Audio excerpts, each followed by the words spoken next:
The wind did not just blow across the high plains of the Wyoming Territory. It scoured them. It was a relentless, invisible hand that stripped the paint from the warped wooden buildings of Sadler's Ridge and drove the grit deep into the lines of men's faces. It was late in the 1870s, a time when the territory felt less like a promise and more like a threat. The land here was a lonely stretch of scrub brush and hard-packed earth, rolling out in every direction until it smashed against the distant, jagged teeth of mountains capped with eternal snow. Into this desolation rode a man who looked as though he had been shaped by the very dust that swirled around his horse's hooves. He was a stranger to this town, though he was no stranger to the emptiness of the West. He sat tall in the saddle, but with the weary slump of someone who had ridden too many miles without a destination. His name was Luke Barnes, though he offered it to no one as he guided his tired bay gelding down the main thoroughfare.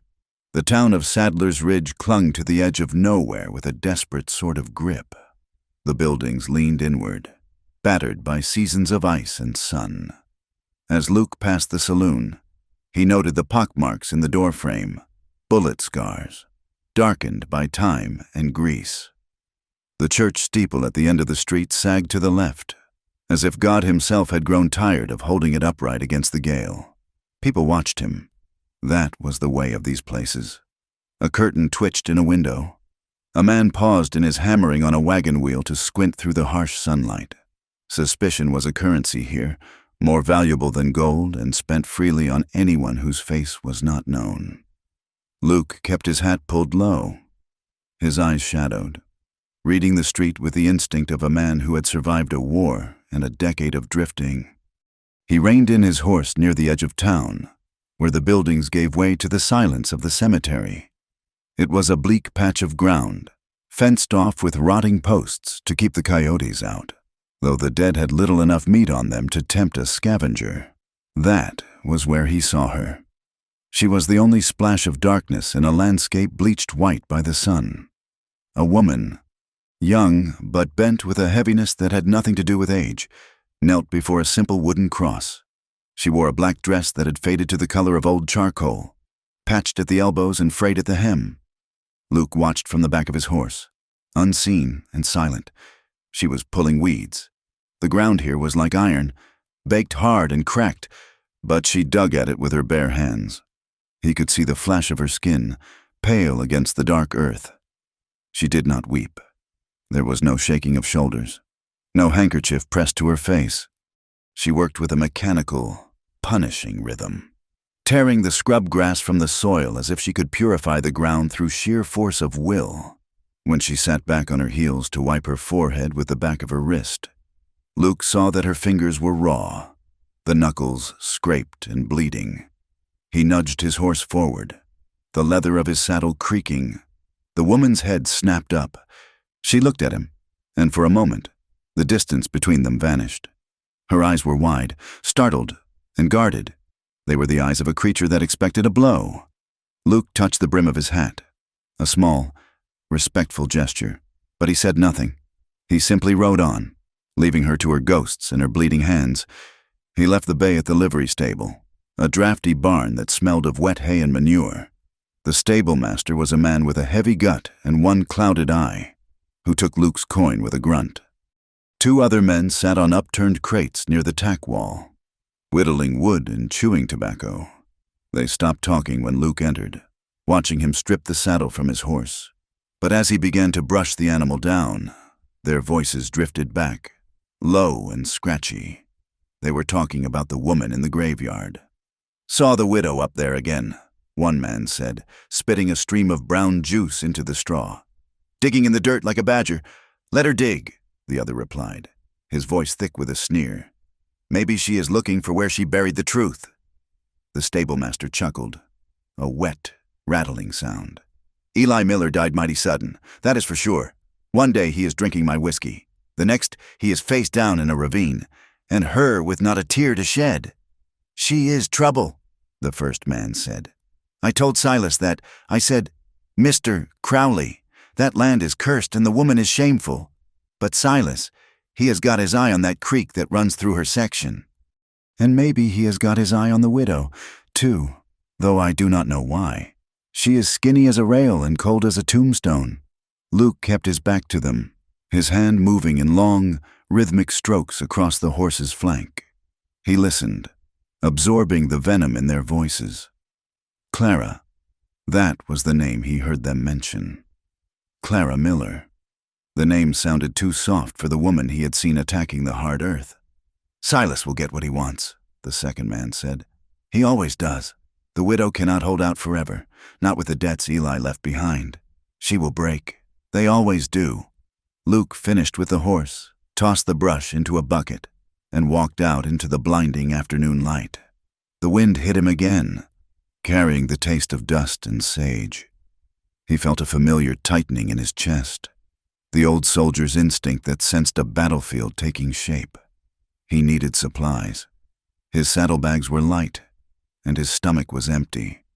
He made his way to the general store, the largest building on the main street, with a false front that rose high to pretend at grandeur. The bell above the door chimed tinny and weak as he stepped inside. The interior was dim and smelled of coffee beans, leather, and sawdust. Dust motes danced in the shafts of light cutting through the dirty windows. Luke moved to the back, examining a shelf of tinned peaches, but his attention was drawn to the counter. The woman from the cemetery, Clara Miller, stood there, up close. She looked even more fragile. Her dress hung loosely on her frame, and her hair, the color of dried wheat, was pulled back severely, though a few strands had escaped to frame a face that was striking in its severity. She stood rigid, her hands gripping the edge of the wooden counter until her knuckles turned white. Across from her stood a man who wore a tin star pinned to his vest. Sheriff Amos Hale was a man of middling height but heavy build, with a face that looked like it had been carved from cold dough. He was leaning forward, invading her space, his voice dropping to a register that was meant to be intimate but sounded only menacing. "I am just telling you the way of things. Clara," the sheriff said, "the county cannot wait forever on those back taxes." "And Mr.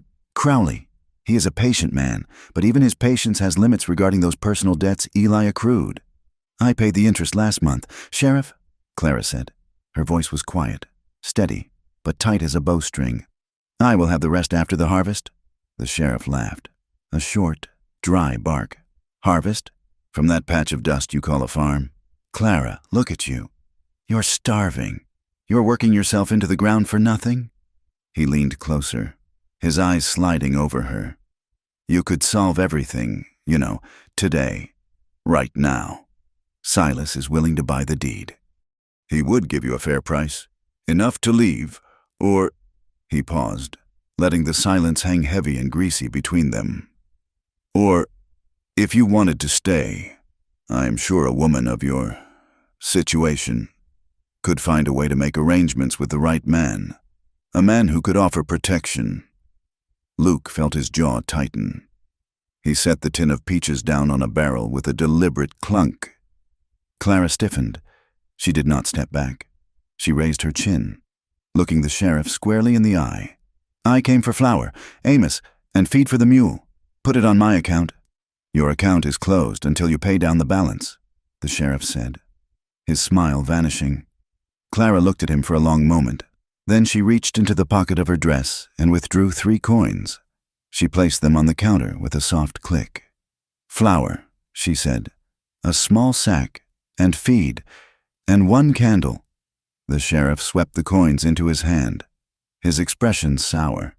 "Suit yourself, Widow Miller, but winter is coming, and nights get mighty cold alone." He turned to fetch the items. Clara did not move. She stared straight ahead, her posture perfect, her pride wrapped around her like armor. When the sheriff slammed the sacks onto the counter, she took them without a word. She tucked the single tallow candle into her pocket, gathered the heavy sack of flour in one arm and the mule feed in the other, and turned to leave. She passed Luke without looking at him, but he saw the flush of humiliation burning high on her cheekbones. Luke bought a pouch of tobacco and a box of cartridges, keeping his eyes on the sheriff, who refused to meet his gaze. Then he followed Clara out. The street was brighter than the store, the sun glaring off the whitewashed front of the hotel. Clara had made it only a few yards before she was stopped. Two men had stepped off the boardwalk to block her path. They were the same men from the livery stable, rough-looking ranch hands with the brand of the Crowley Ranch stamped on their attitudes, if not their skin. They stood too close to her, effectively boxing her in against a hitching post. "Well now," the first one said, smiling to reveal yellowed teeth. "If it isn't the lonely widow, that load looks heavy, darlin'. Why don't you let us help you with that?" "Please let me pass," Clara said. Her voice was ice, but Luke could see the slight tremor in the hands clutching the sacks. "We just want to talk," the second man said. He reached out and tugged at the sleeve of her dress. "Silas says you have been avoiding him. That isn't neighborly. We were thinking maybe we should escort you out to the ranch, so you can pay your respects." "I said let me pass," Clara said. Louder this time. She tried to step around them, but the first man shifted his weight, blocking her again. He laughed, a low, ugly sound. "Sheriff is inside," the man sneered, glancing back at the general store. "He is busy. He won't be looking out here.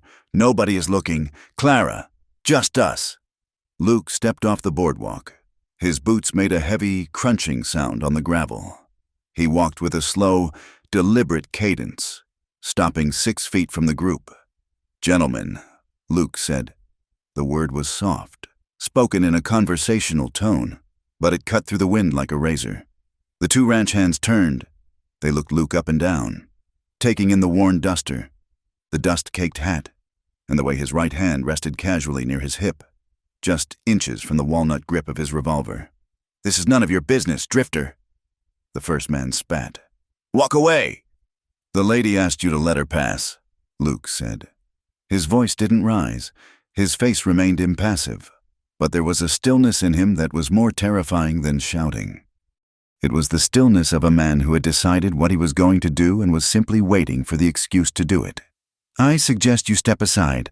The second man hesitated. He looked at Luke's eyes, which were hard and flat as slate. Then he looked at Luke's hand.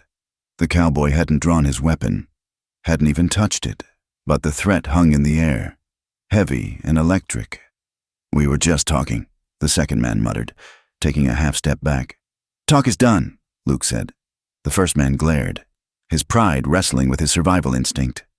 He looked at Clara, then back at Luke. He spat on the ground, dangerously close to Luke's boot.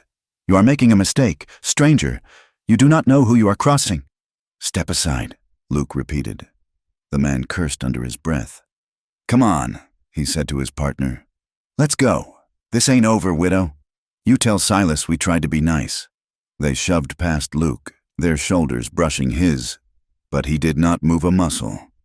He waited until they had mounted their horses and ridden down the street, kicking up a cloud of angry dust, before he turned to Clara. She was standing frozen, clutching her sacks as if they were the only things anchoring her to the earth. Her face was pale, her eyes wide and dark with a mixture of relief and sharp, biting embarrassment. "Are you all right, ma'am?" Luke asked gently.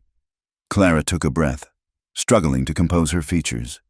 She pulled her dignity around her like a shield. "I'm fine," she said stiffly. "I did not ask for your help." "I know you didn't," Luke said, "but it looked like you could use it." "I do not want any trouble," she said, her voice trembling slightly. "Those men, they work for Silas Crowley. If you cross them, they will not forget it, and neither will the sheriff." "I have been in trouble before," Luke said. "Usually finds me whether I look for it or not. My name is Luke Barnes." He tipped his hat, waiting for her to offer her hand or her name, but she did neither. She just looked at him with that guarded, weary expression. "Thank you, Mr. Barnes," she said formally, "but I can manage on my own." "You have a wagon?" he asked. "Down by the livery?"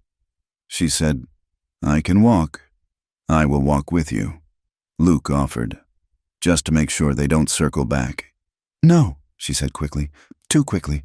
"No, thank you. Please, it is better if no one sees you with me. Good day, sir."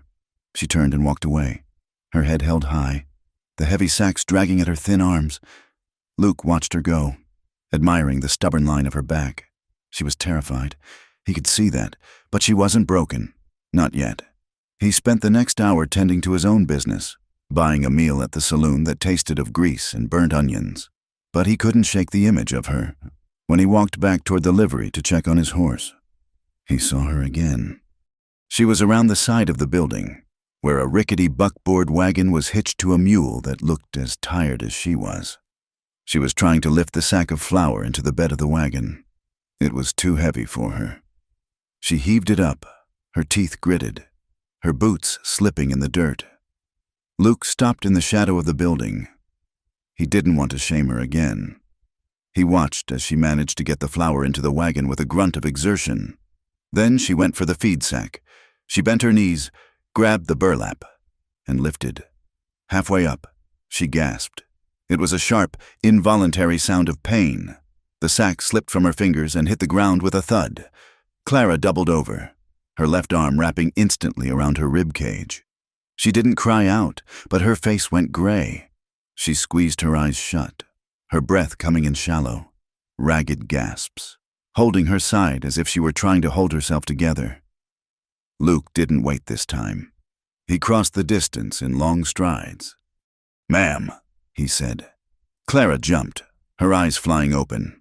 Fear flashed in them, primal and immediate. She scrambled back, putting the wagon wheel between them. "I told you I can manage," she gasped, though her voice lacked any force. Luke ignored her protest. He bent down, picked up the 50-pound sack of feed as if it were filled with feathers, and swung it into the back of the wagon. He arranged it next to the flour so it wouldn't shift on the ride home. He turned back to her. She was still clutching her side, her hand pressing deep into the fabric of her black dress. "You are hurt," Luke said. It wasn't a question. "I twisted it," Clara said quickly. "Just a muscle from the gardening." Luke looked at the way she was holding herself. It wasn't a muscle. He had seen men hold themselves that way after a horse kick or a rifle butt to the ribs. It was a bone-deep pain. "Ma'am," he said softly, stepping closer. He reached out a hand, intending to steady her, as she looked like she might sway and fall. As his hand came near her shoulder, she flinched. It was a violent jerking motion, her body recoiling from his touch before he even made contact. She stepped back, her back hitting the wood of the wagon, her eyes wild. "Don't," she whispered. Luke froze. He held his hand up, palm open, showing her he held nothing. "I'm not going to hurt you," he said. Clara stared at him, her chest heaving, slowly. The panic in her eyes receded, replaced by a profound, exhausted shame. She straightened up, smoothing her dress with trembling hands, though she kept one arm guardedly over her ribs. "I know," she said, her voice barely audible over the wind. "I know. I am sorry. I am just tired." "Let me drive you home," Luke said. "No," Clara said. She climbed onto the wagon seat, moving stiffly, wincing as she pulled herself up. She gathered the reins. "My place is miles out. You have done enough, Mr. Barnes. More than enough. Go back to the saloon. Forget you saw me." "Clara," he said. She paused at the sound of her name. She looked down at him from the wagon seat. For a second, the mask slipped, and he saw a loneliness so vast it rivaled the plains around them. "Goodbye, Mr. Barnes," she said. She snapped the reins, and the old mule lurched forward. The wagon rattled away down the dusty track, heading out toward the open, empty horizon. Luke stood there until she was just a speck against the darkening sky. That evening, the wind died down, leaving an eerie silence over Sadler's Ridge. Luke found himself in the saloon again, nursing a glass of whiskey that burned going down. The place was fuller now. Men played cards at the corner tables, and the air was thick with smoke. Luke leaned against the bar, staring into the amber liquid in his glass. "You are the one who faced down Crowley's boys today," the bartender said. He was a balding man with a weary face, polishing a glass with a dirty rag. "Didn't do much," Luke said. "Just had a word. Words can be dangerous here," the bartender said. "Especially when they are said to Silas Crowley's men, and especially when they are said over the widow Miller." Luke looked up. "What is the story there? And do not tell me she is cursed." The bartender sighed. He glanced around to make sure no one was listening close by. "Ain't no curse, just bad luck and a bad man. Her husband, Eli, he was a mean son of a bitch. A drunk. Gambled away everything they had, then borrowed more from Silas." The bartender leaned in closer. "Used to be. Folks would hear things, from out their way, screaming at night, things breaking. Clara would come into town with long sleeves in the summer, heavy veils, hiding things." Luke gripped his glass tighter. The flinch, the way she protected her ribs. "Then what?" Luke asked. "Then one day, Eli is found dead. Neck broke at the bottom of a ravine on their property," the bartender said. He shrugged. "Sheriff said it was an accident. Drunk stumbling in the dark, but, well, people talk. They say maybe he had help falling. They say maybe Clara finally had enough." "And they blame her?" Luke asked. "It is easier to blame the quiet woman than to ask questions," the bartender said. "Besides, she has got nothing. No family, no money, just that land Silas wants. If she did kill him, most folks figure she is bound for hell anyway. If she didn't, well, she is starving to death out there alone. Either way, she is a ghost walking." Luke finished his drink in one swallow. He slapped a coin onto the wood. He left the saloon and walked to the boarding house where he had rented a narrow room with a lumpy mattress. He sat on the edge of the bed, listening to the coyotes howling in the distance. The sound was lonely, sharp and pleading. He tried to close his eyes, but he couldn't sleep. He saw the bullet scars on the saloon door. He saw the sheriff's cold eyes. He saw the bruises he knew were blooming under Clara's black dress. He walked to the window and looked out. The street was empty. The town was asleep, indifferent to the suffering on its edges. Beyond the last building, the darkness of the plains stretched out endlessly. Somewhere out there, in a drafty shack with a single candle burning, Clara Miller was sitting alone, armed with nothing but a shotgun and her grief, waiting for the wolves to come. Luke felt it then, a pull, a heavy, magnetic drag in the center of his chest. He had ridden into town intending to rest his horse and move on. He had no stake here. He had no reason to stay. But as he stared into the dark, Luke Barnes knew he wasn't riding out tomorrow. He couldn't leave, not yet. The wind rattled the window pane, whispering of trouble. And for the first time in a long time, Luke felt ready to answer it. The morning sun broke over the eastern ridge with a deceptively cheerful brilliance, casting long, sharp shadows across the dusty main street of Sadler's Ridge.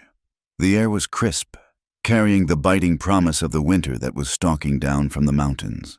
But for now, the sky was a vast, indifferent blue. Luke Barnes tightened the cinch on his saddle, the leather groaning in protest. He had spent a restless night in the boarding house, his sleep fragmented by the memory of a woman's terrified eyes and the sound of wind rattling the loose window pane. He had paid his bill, counted his remaining coin, which was dwindling faster than he liked, and made up his mind. He would ride out. He would point the nose of his bay gelding south, toward the Colorado border, and put this sad, broken town behind him. He was a drifter, and drifters did not stay. Staying meant putting down roots, and roots required soil that wasn't poisoned by corruption and grief. He mounted up, tipping his hat to the stablemaster who watched him with a singular, cloudy eye. Luke rode slowly out of town, the hooves of his horse clopping rhythmically against the hard-packed earth. He passed the general store, the saloon, and finally the cemetery where he had seen Clara Miller fighting her losing battle against the weeds. He kept his eyes forward, refusing to look at the fresh dirt or the wooden crosses. The road south was little more than a scarred track through the sagebrush, winding its way through a landscape that seemed determined to starve anything that tried to live on it.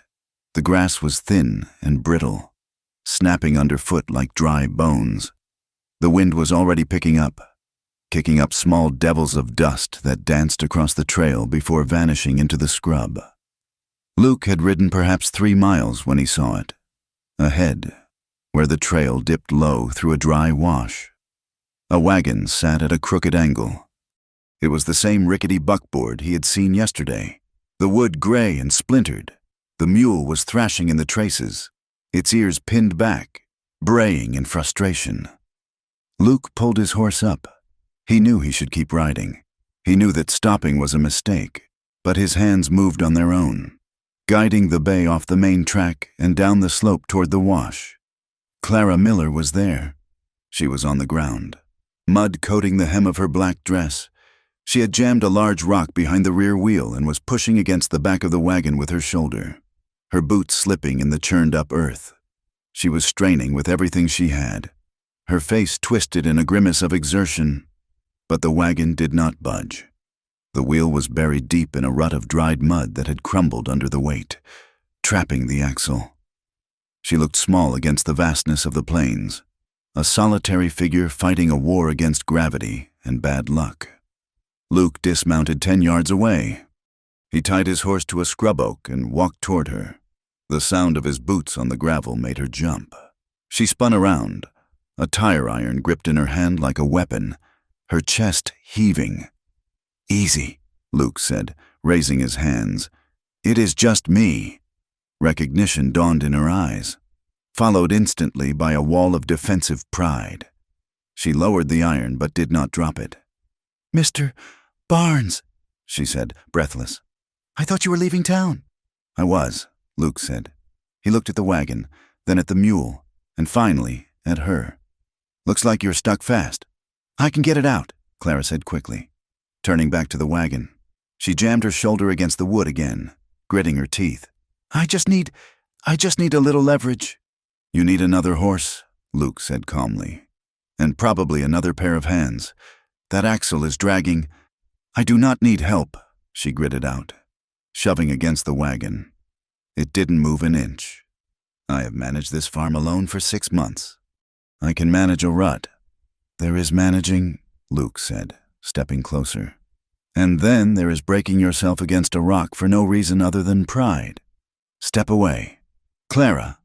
It was the first time he had used her first name. She froze, the sound of it hanging in the air between them. Slowly, she eased the pressure off her shoulder and stepped back, wiping a muddy hand across her forehead, leaving a streak of dark earth on her pale skin. She looked defeated, her shoulders slumping. "I cannot pay you," she said, her voice hollow. "I have nothing to give you for your time." "Didn't ask for payment," Luke said. He walked to the front of the wagon and soothed the mule, running a hand down the animal's sweating neck. "Poor beast is blown. Unhitch him. I will hook my bay up to the front. We will pull it out together." Clara hesitated, then nodded. She worked the buckles with trembling fingers while Luke brought his horse around. He used his lariat to fashion a makeshift harness, hitching the powerful gelding alongside the mule. "I will take the reins," Luke said. "You get back there. When I shout, you push, not before." Clara moved to the back of the wagon. Luke climbed onto the seat. He waited until she was braced, her hands flat against the tailgate. "Now!" Luke shouted. He slapped the reins. The horses surged forward. The mule scrambled, finding new heart with the larger horse beside it. Luke heard Clara grunt with effort behind him. The wood groaned, the leather creaked, and with a sucking sound, the wheel popped free of the rut. The wagon lurched forward onto solid ground. Luke reined in the team and set the brake. He jumped down and walked to the back. Clara was leaning against the tailgate, breathing hard, her face flushed. "We got it," Luke said. "Yes," she whispered. "Thank you." She looked at her muddy hands, then up at him. The hostility was gone, replaced by a weary resignation. "It is 5 miles to my place. The road gets worse." Luke looked at the horizon. Clouds were gathering in the west, dark and bruised-looking. "I will drive you," he said. "Tie your mule to the back. My horse can pull the load." "You were leaving," she reminded him. "I am already late," Luke said with a shrug. Another hour won't change the world. The ride to the homestead was a study in silence. Clara sat on the bench seat beside him, keeping a careful distance between them. She sat with her spine rigid, staring straight ahead, her hands folded tightly in her lap to stop them from shaking.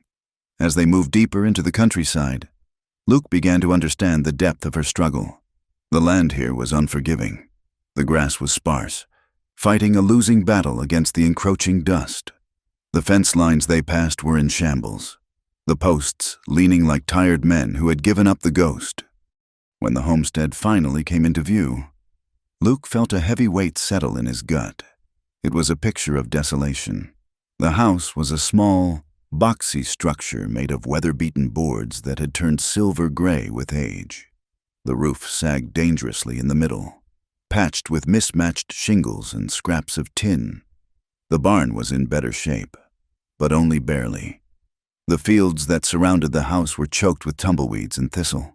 A well stood near the front door, the rope frayed, the bucket lying on its side in the dirt, suggesting it had run dry or was too difficult to work. "It is not much," Clara said softly, seeing him look.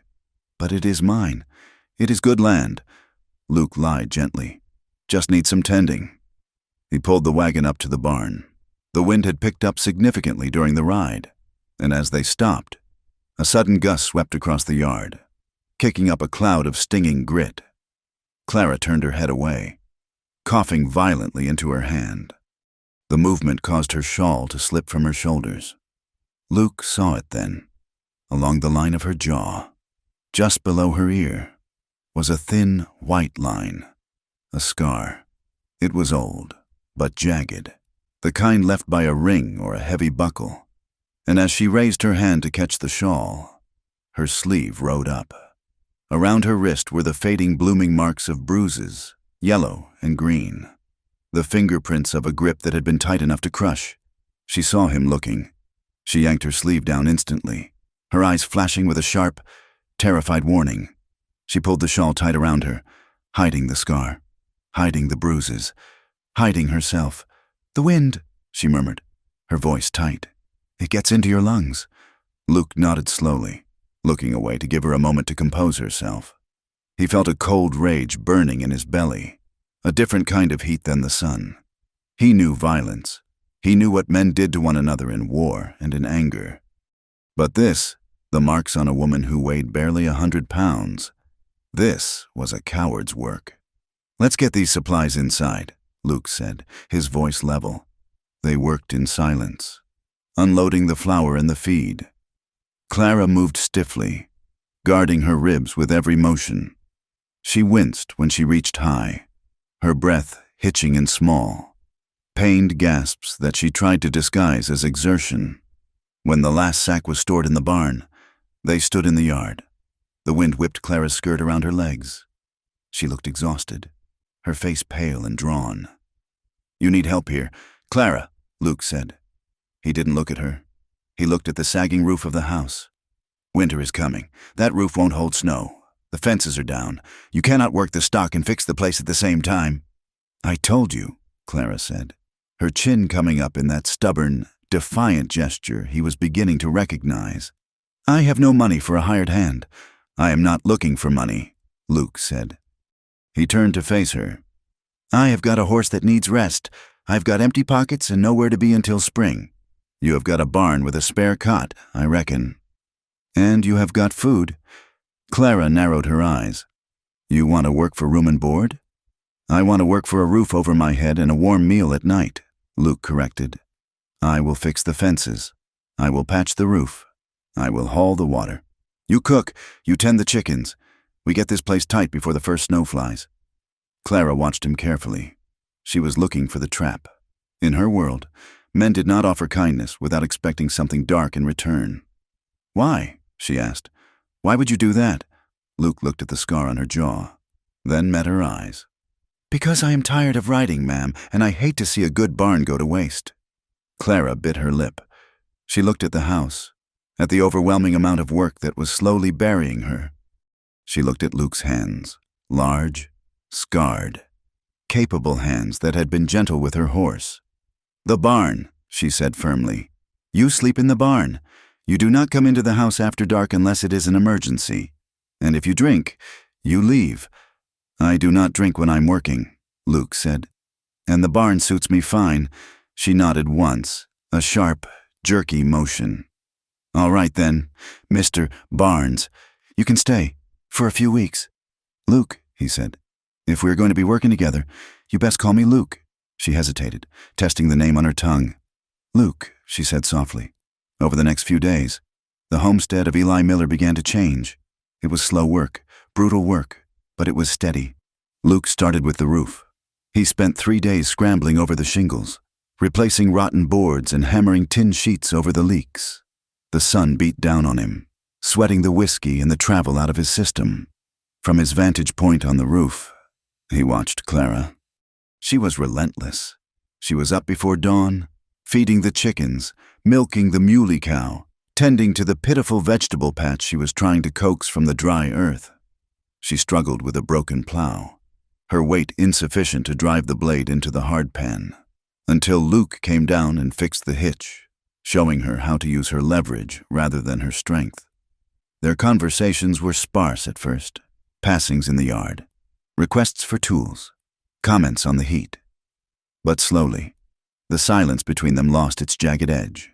One afternoon, while they were mending the fence line that ran along the creek bed, the creek that was barely a trickle now, Clara paused to wipe her face. My father was a cattleman, she said unexpectedly. In Nebraska, he used to say the wind in Wyoming sounded different, lonelier. Luke hammered a staple into the post. Nebraska is flat, he said. Wind has nowhere to stop. Here, it gets trapped between the mountains. Makes it angry. Clara smiled faintly. It was the first time he had seen her smile, and it transformed her face, softening the harsh lines of worry. Yes, she said. Angry. That is the right word. She looked out toward the neighboring rise, her expression darkening. That is Crowley land over there. All of it. Luke followed her gaze. He has got plenty of grass. Why does he want yours so bad? The spring, Clara said, pointing to a cluster of cottonwoods on the far edge of her property. It is deep, even in dry years. It never stops running. Silas wants the water rights. He tried to buy Eli out for years. She gripped the fence post, her knuckles white. Eli? He was weak. He gambled. He drank. Silas knew that. He kept lending Eli money, knowing he couldn't pay it back. I think Eli signed something, before he died, a paper promising the land if he defaulted. Have you seen this paper? Luke asked. No, Clara said. But Silas talks about it, and the sheriff. Amos Hale is Silas's dog. They are just circling. Luke, like buzzards. They are waiting for me to miss a payment, or for the winter to break me. Then they will come with their paper. Luke looked at her, at the fear and the defiance warring in her eyes. Paper or no paper, he said quietly. A man cannot take what isn't his. Not while I am standing on it. Clara looked at him, surprised by the steel in his voice.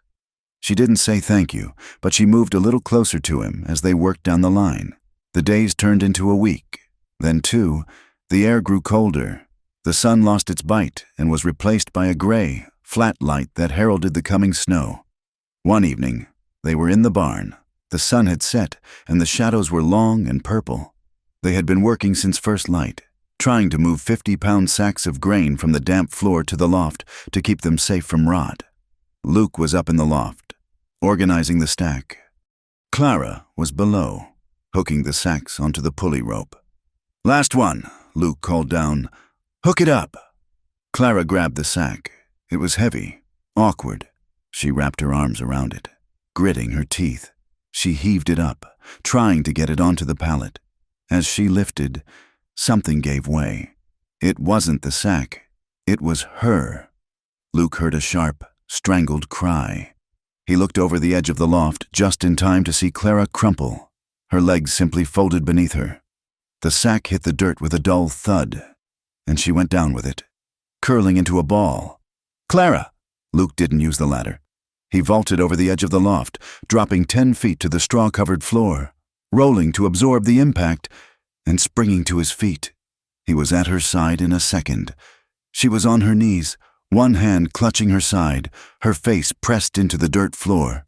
She was making small, terrible sounds, whimpers of pain that she was trying desperately to swallow.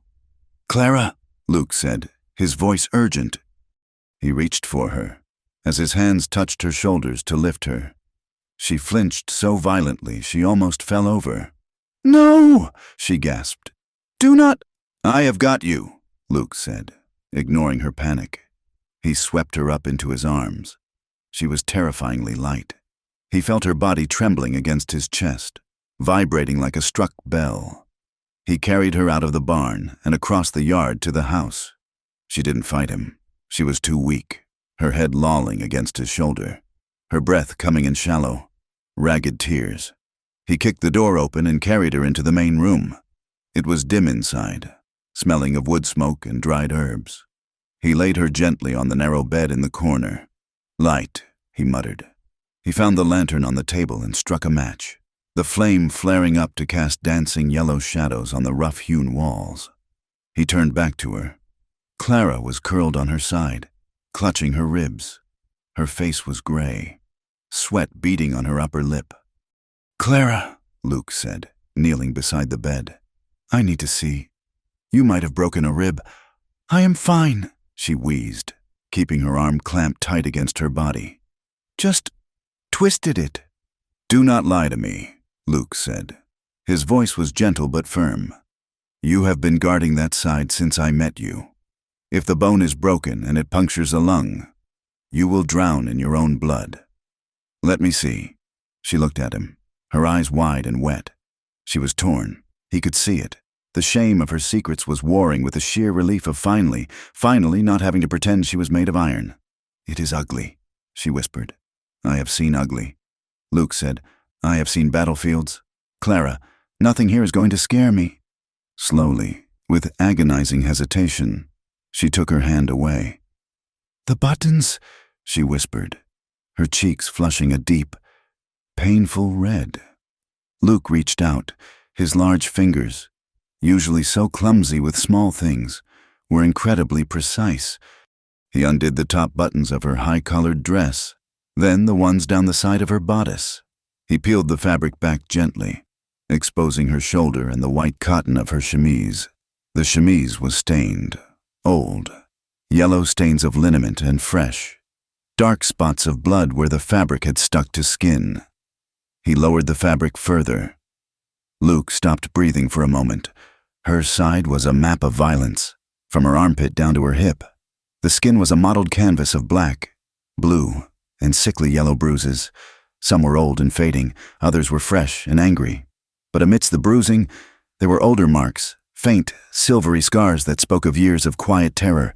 The skin over her ribs was swollen and hot to the touch. Clara closed her eyes tight, turning her face to the wall. "Please don't look there," she whispered, her voice trembling with a pain that went far deeper than the bone. "It's still sore." Luke felt a crack in his own heart, a fissure opening up in the wall he had built around his emotions since the war. He saw the truth of her life in those marks, the nights of fear, the silence, the way she had knelt in the cemetery not to mourn a husband, but to mourn the part of herself that had died in this house. "I am sorry," Luke murmured. It was an inadequate offering, but it was all he had. He stood up and went to the basin. He tore a strip of cloth from the bottom of his own clean shirt, soaking it in the cool water. He found a jar of salve on the shelf. She must have made it herself for the animals, or for this. He returned to the bed. "I am going to wrap it," he said softly. "It will support the ribs, help you breathe." He cleaned the skin gently, his touch light as a feather. Clara flinched at the first contact, a sharp intake of breath, but she didn't pull away. She lay still, letting him tend to her. "You do not have to explain," Luke said as he applied the salve. "You do not have to say a word. I know what it is like to carry wounds nobody sees." Clara opened her eyes. She looked at him, really looked at him, seeing the lines of fatigue around his eyes, the scar on his own forehead. the gentle way his rough hands moved over her battered skin.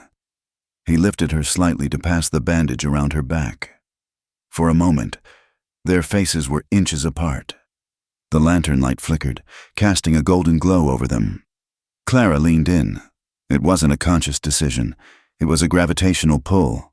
She leaned into his steady warmth, her forehead resting against his shoulder. She let out a breath she felt like she had been holding for 5 years. She felt safe. It was a terrifying, alien sensation. In her marriage, touch had been a prelude to pain. Here, with this drifter, touch was healing. Her breath hitched. She felt a spark of something else, a sudden, sharp awareness of his scent, of the strength in his arms, of the heat radiating from him. It was desire, pure and simple, and it terrified her more than the bruises. She pulled back abruptly. She scrambled against the pillows, clutching the blanket to her chest, her eyes wide with panic. "I can manage," she stammered. I can finish it. Please." Luke froze. He saw the fear return, saw the wall go back up. He didn't push. He didn't try to soothe her with words she wasn't ready to hear. He stepped back, wiping his hands on a rag. His face remained calm, betraying none of the turmoil inside him. "All right," he said. "The bandage is tight. Keep it dry. Do not lift anything heavier than a spoon for 3 days." He walked to the door. "I will be in the barn. Clara, if you need anything at all, you call out. I will hear you." "Thank you," she whispered. Luke stepped out into the night, closing the door softly behind him. The wind had died down, leaving the air cold and still. Luke walked to the barn, his boots crunching on the frost that was beginning to form on the ground. He climbed into the loft, but he didn't sleep. He lay on his cot, staring up at the dark rafters, listening to the wind batter the boards. He thought of the bruises on Clara's white skin. He thought of the fear in her eyes, and the brief, fleeting moment when she had leaned into him. He felt a tenderness growing inside him, unfamiliar and dangerous. He had spent 10 years trying not to feel anything, trying to survive by being hard and moving fast. But this woman, with her broken ribs and her iron pride, had stopped him cold. He wasn't just working for a meal anymore. He wasn't just fixing a roof. He was standing guard. And God help Silas Crowley, or Amos Hale, or anyone else who tried to put another mark on her. Luke Barnes closed his eyes, but his hand rested near his gun belt, and for the first time in years, he had a reason to wake up in the morning. The weeks bled into one another as the high plains began their slow, inevitable surrender to winter. Autumn in Wyoming was not a gentle fading of colors, but a sharpening of the world. The air grew brittle, carrying the scent of pine pitch and coming snow. At night, frost glazed the sparse grass, turning the brown blades into silver needles that crunched underfoot.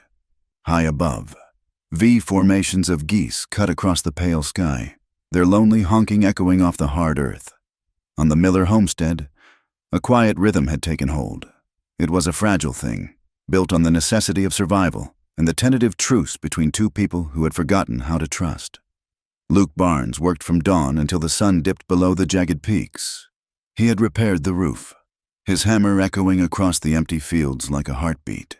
He had tightened the sagging fences, restringing the wire until it sang in the wind. He hauled water from the creek when the well was low, his breath clouding in the chill air. Clara moved around him, no longer like a startled deer, but with a steady, determined grace. The bruises on her ribs were healing, fading from angry purple to a sickly yellow, though she still guarded her side when she thought he wasn't looking. She cooked simple meals, stews thickened with flour, cornbread, coffee black as pitch, and they ate together at the small table in the cabin. The silence that sat between them was no longer a wall. It was becoming a shared space, comfortable and worn like old leather. But the town of Sadler's Ridge was not so comfortable. Luke rode into town once a week for supplies, and he felt the change in the air. It wasn't just the cold. It was the eyes. Men he didn't know watched him from the shadows of the livery stable. Women stopped their conversations when he passed, pulling their shawls tighter as if his very presence might soil them. "They are talking," the bartender told him one afternoon, sliding a beer across the scarred wood. "About the widow taking in a drifter. It does not sit right with folks." "I am working for my keep," Luke said, his voice flat. "That is not how they see it," the bartender replied, leaning in. "Some of the boys at the poker table, they make jokes, crude ones, about how you are paying for your room and board. And the women at church? My wife says they point at Clara when she comes in, call her a fallen woman for having a man under her roof so soon after Eli." Luke gripped the glass, his knuckles white. "Let them talk. It is just wind." "Wind starts fires," the bartender warned. The warning became flesh the following Sunday. Luke had stayed at the homestead to chop wood, but Clara had insisted on going to church. She returned hours later, her face pale, her eyes red-rimmed but dry. She didn't say a word as she unhitched the mule, but Luke saw the way her hands trembled. She went into the cabin and didn't come out until evening. 2 days later, Sheriff Amos Hale rode out to the property. He didn't dismount. He sat on his heavy gray gelding near the gate, watching Luke repair a hinge. "Morning, Barnes," the sheriff said. His voice was pleasant, but his eyes were cold chips of flint. "Sheriff," Luke acknowledged, not stopping his work. "You have been here a while now," Hale said. "Getting mighty comfortable. Just fixing what needs fixing," Luke said. "Town doesn't like it," Hale said, shifting in his saddle.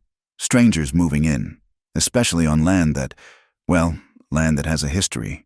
Silas Crowley considers this property as good as his.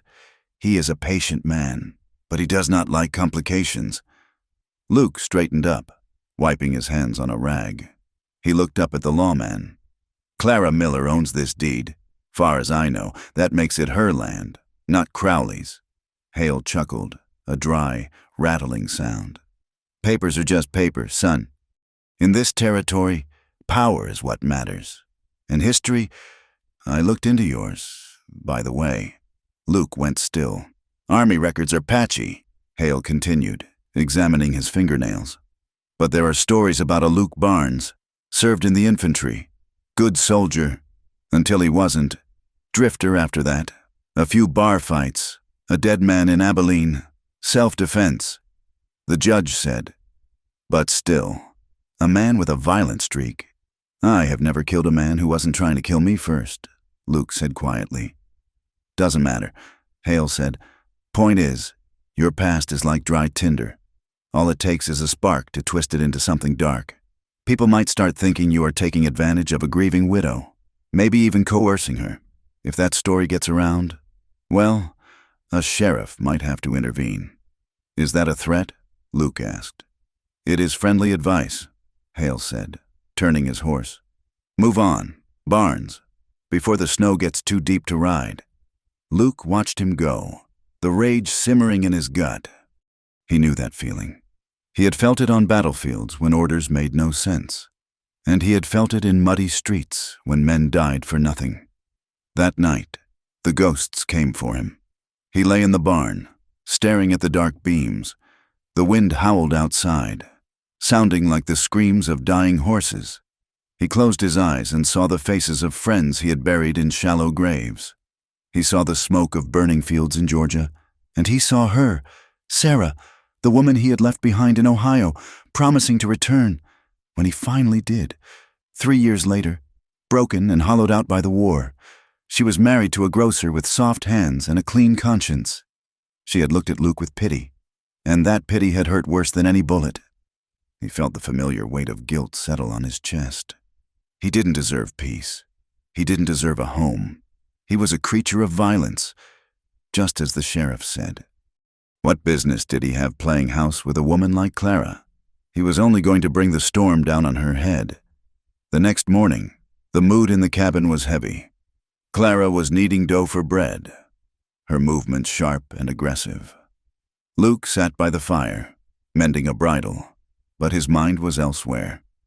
"The sheriff was here yesterday," Clara said. She didn't look at him. "He was," Luke answered. "He wants you gone," she said. He made that clear. Clara stopped kneading. She stood with her hands buried in the flour, her head bowed. You should go. Luke, I cannot pay you. And now they are saying things. About us, about me. I do not care what they say, Luke said. I do. Clara spun around, flour dusting the air. I care. I have lived my whole life trying to be invisible, trying to be good, and now they look at me like I am dirt. They looked at you like dirt before I got here, Luke said gently. Because they are small people. Clara. And because they are afraid of Crowley. Clara deflated. She leaned against the table, looking suddenly very young and very tired. Eli was afraid of him too, she whispered. But Eli was afraid of everything. That is why he drank, to stop the fear. She looked at Luke, her eyes searching his face. He would come home, different. When the whiskey was in him, he wasn't Eli anymore. He was a monster. She unconsciously rubbed her arm, where the bruises were fading. I learned to hide. I learned to wear long sleeves in August. I learned which floorboards creaked so I could move without waking him. I became a ghost in my own house. Luke put the bridle down. He didn't move toward her. He let her have the space she needed. You survived him, he said. Did I? Clara asked bitterly. The night he died. He came home raging. He said he had lost more money. He said Silas was going to take the land. He looked at me. He looked at me like I was currency. Her voice dropped to a whisper, trembling. He said he would sell me off, to pay the debts. He said a woman was just another kind of livestock. She squeezed her eyes shut, tears leaking out. We fought. He grabbed me. I pushed him. He fell. He fell out the door. It was dark. He stumbled toward the ravine. She stopped. She couldn't say the rest. The silence in the room was thick with the horror of that night. The scream, the sickening crunch, the long, terrifying silence that followed. I didn't go down there, she confessed, opening her eyes to look at Luke with terrified honesty. I didn't go check on him. I went inside and locked the door. I waited until morning. I prayed he was dead. Does that make me a murderer? Luke, does that make me evil? Luke stood up then. He crossed the room and stopped in front of her. He didn't touch her, but his presence was a shield. It makes you human, he said, his voice rough with emotion. And it makes you a survivor. He took a breath, looking at his own hands, calloused, scarred, capable of terrible things. I have killed men, Clara, in the war, in muddy ditches where we didn't know who was right and who was wrong. I have killed men in bar rooms because they pulled a knife and I was faster. I have blood on these hands that will never wash off. He met her gaze. I wake up at night wondering if I am damned, wondering if there is any goodness left in me. But I know this. Protecting yourself from a man who means you harm. That is not a sin. That is justice. Clara looked at him, seeing the pain he carried, the mirror of her own. She saw that he wasn't judging her. He was the only person in the world who knew her secret and didn't look away. We are a pair, aren't we? She whispered. Two broken things. Maybe, Luke said. But broken things can still be strong. That confession changed the air between them. The tension of secrets kept was gone, replaced by a profound, silent understanding. The days grew colder, but the space between them grew warmer. Small touches began to bridge the gap.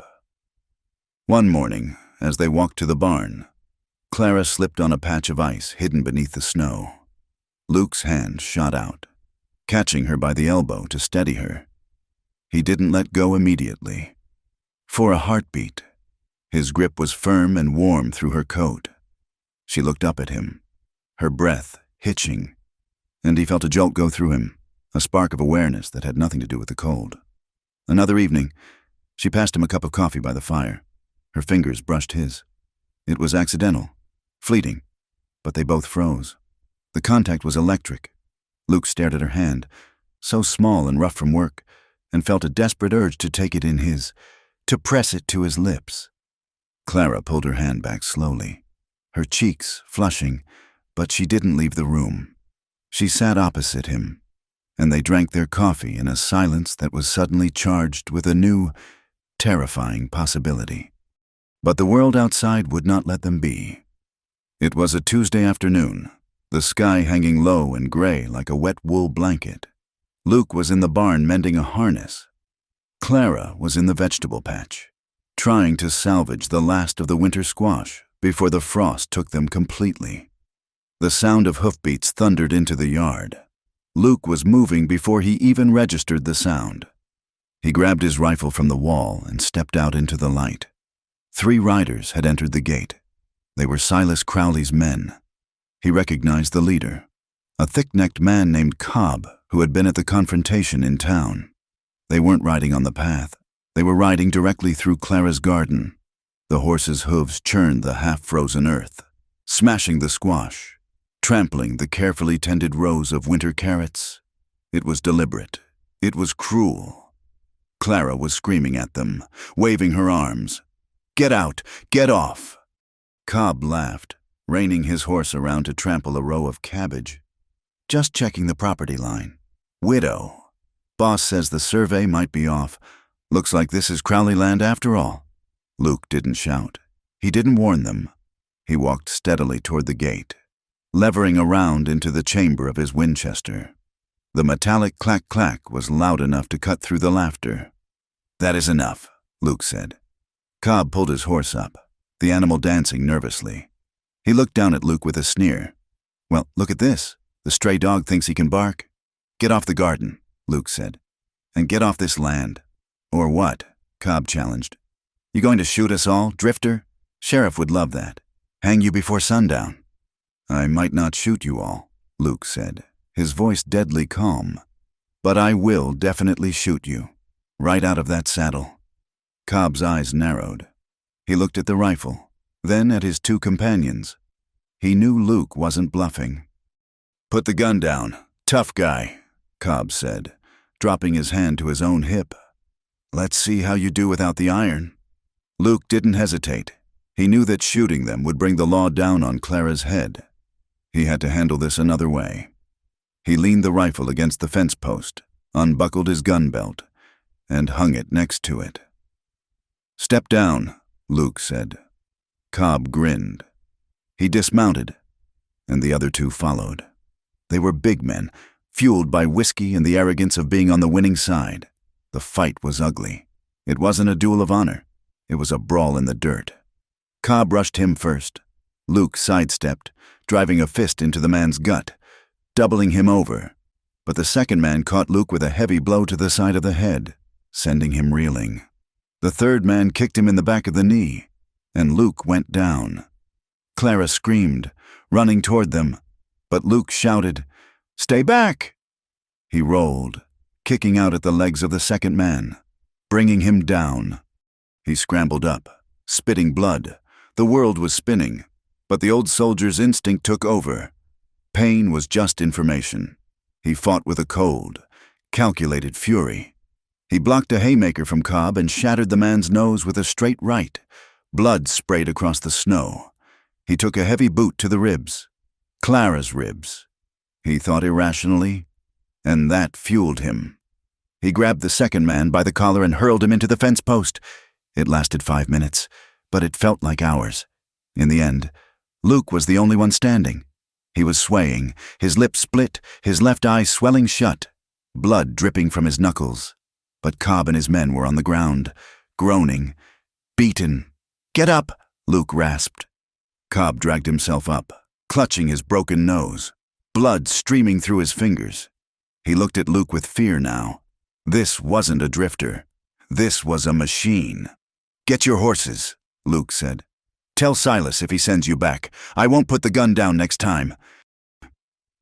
Cobb scrambled into his saddle, not saying a word.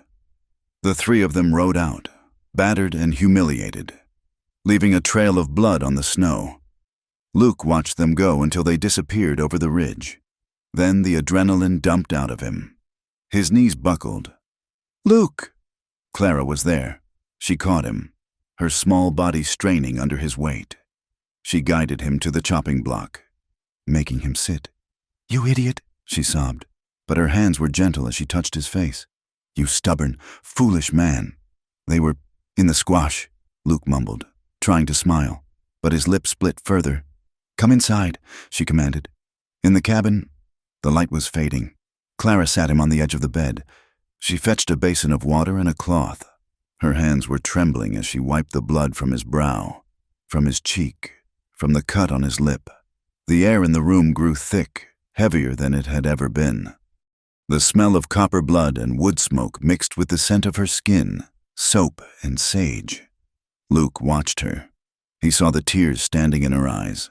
He saw the fierce, protective set of her jaw.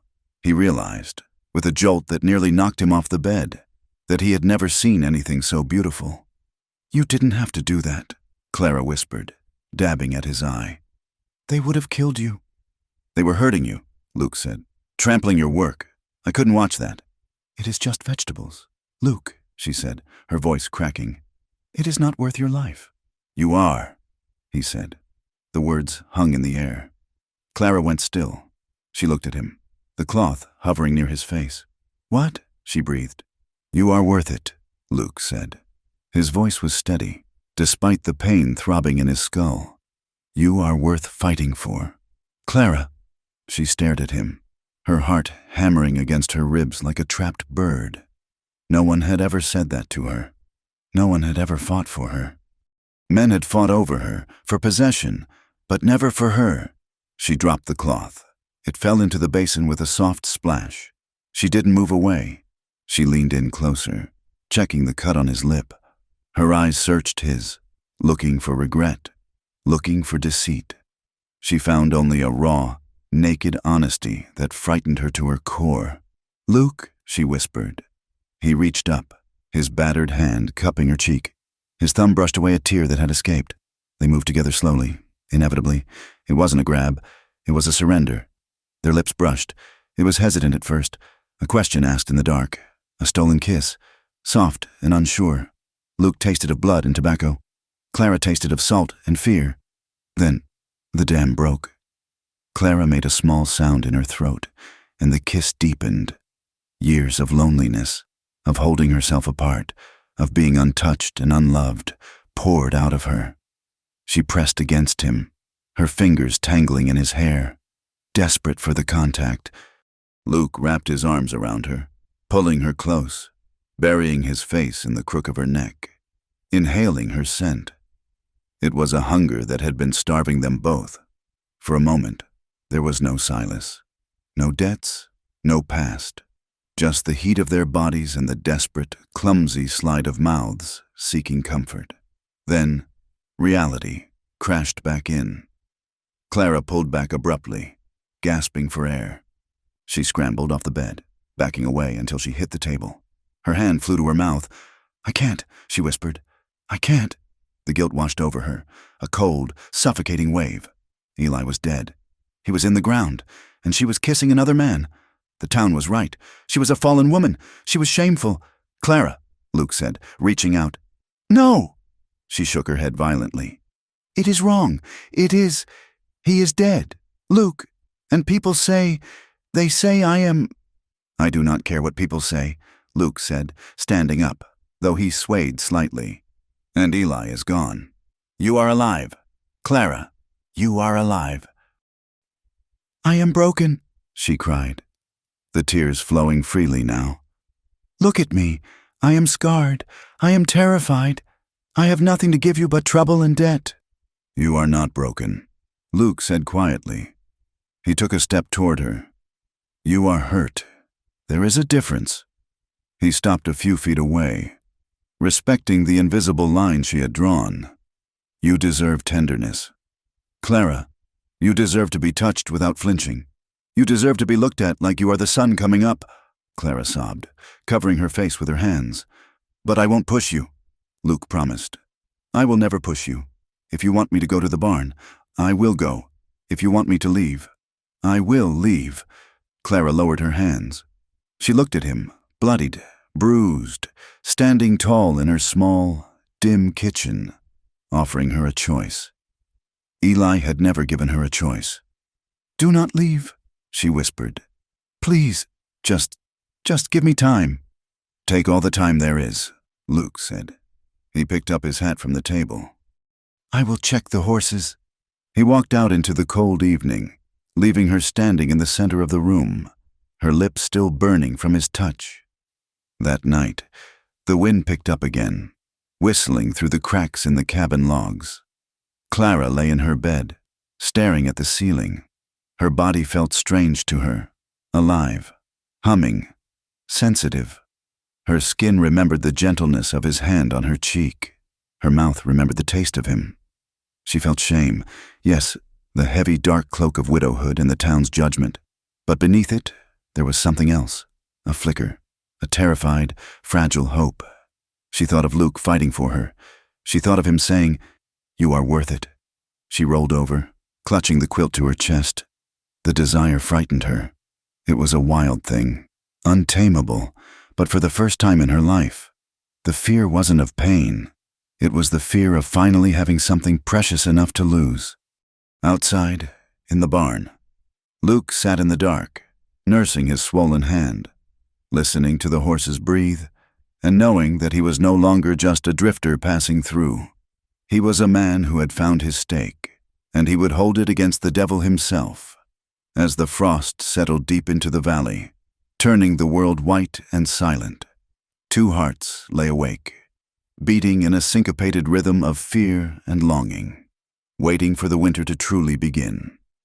The winter came down from the Bighorn Mountains like a hammer striking an anvil.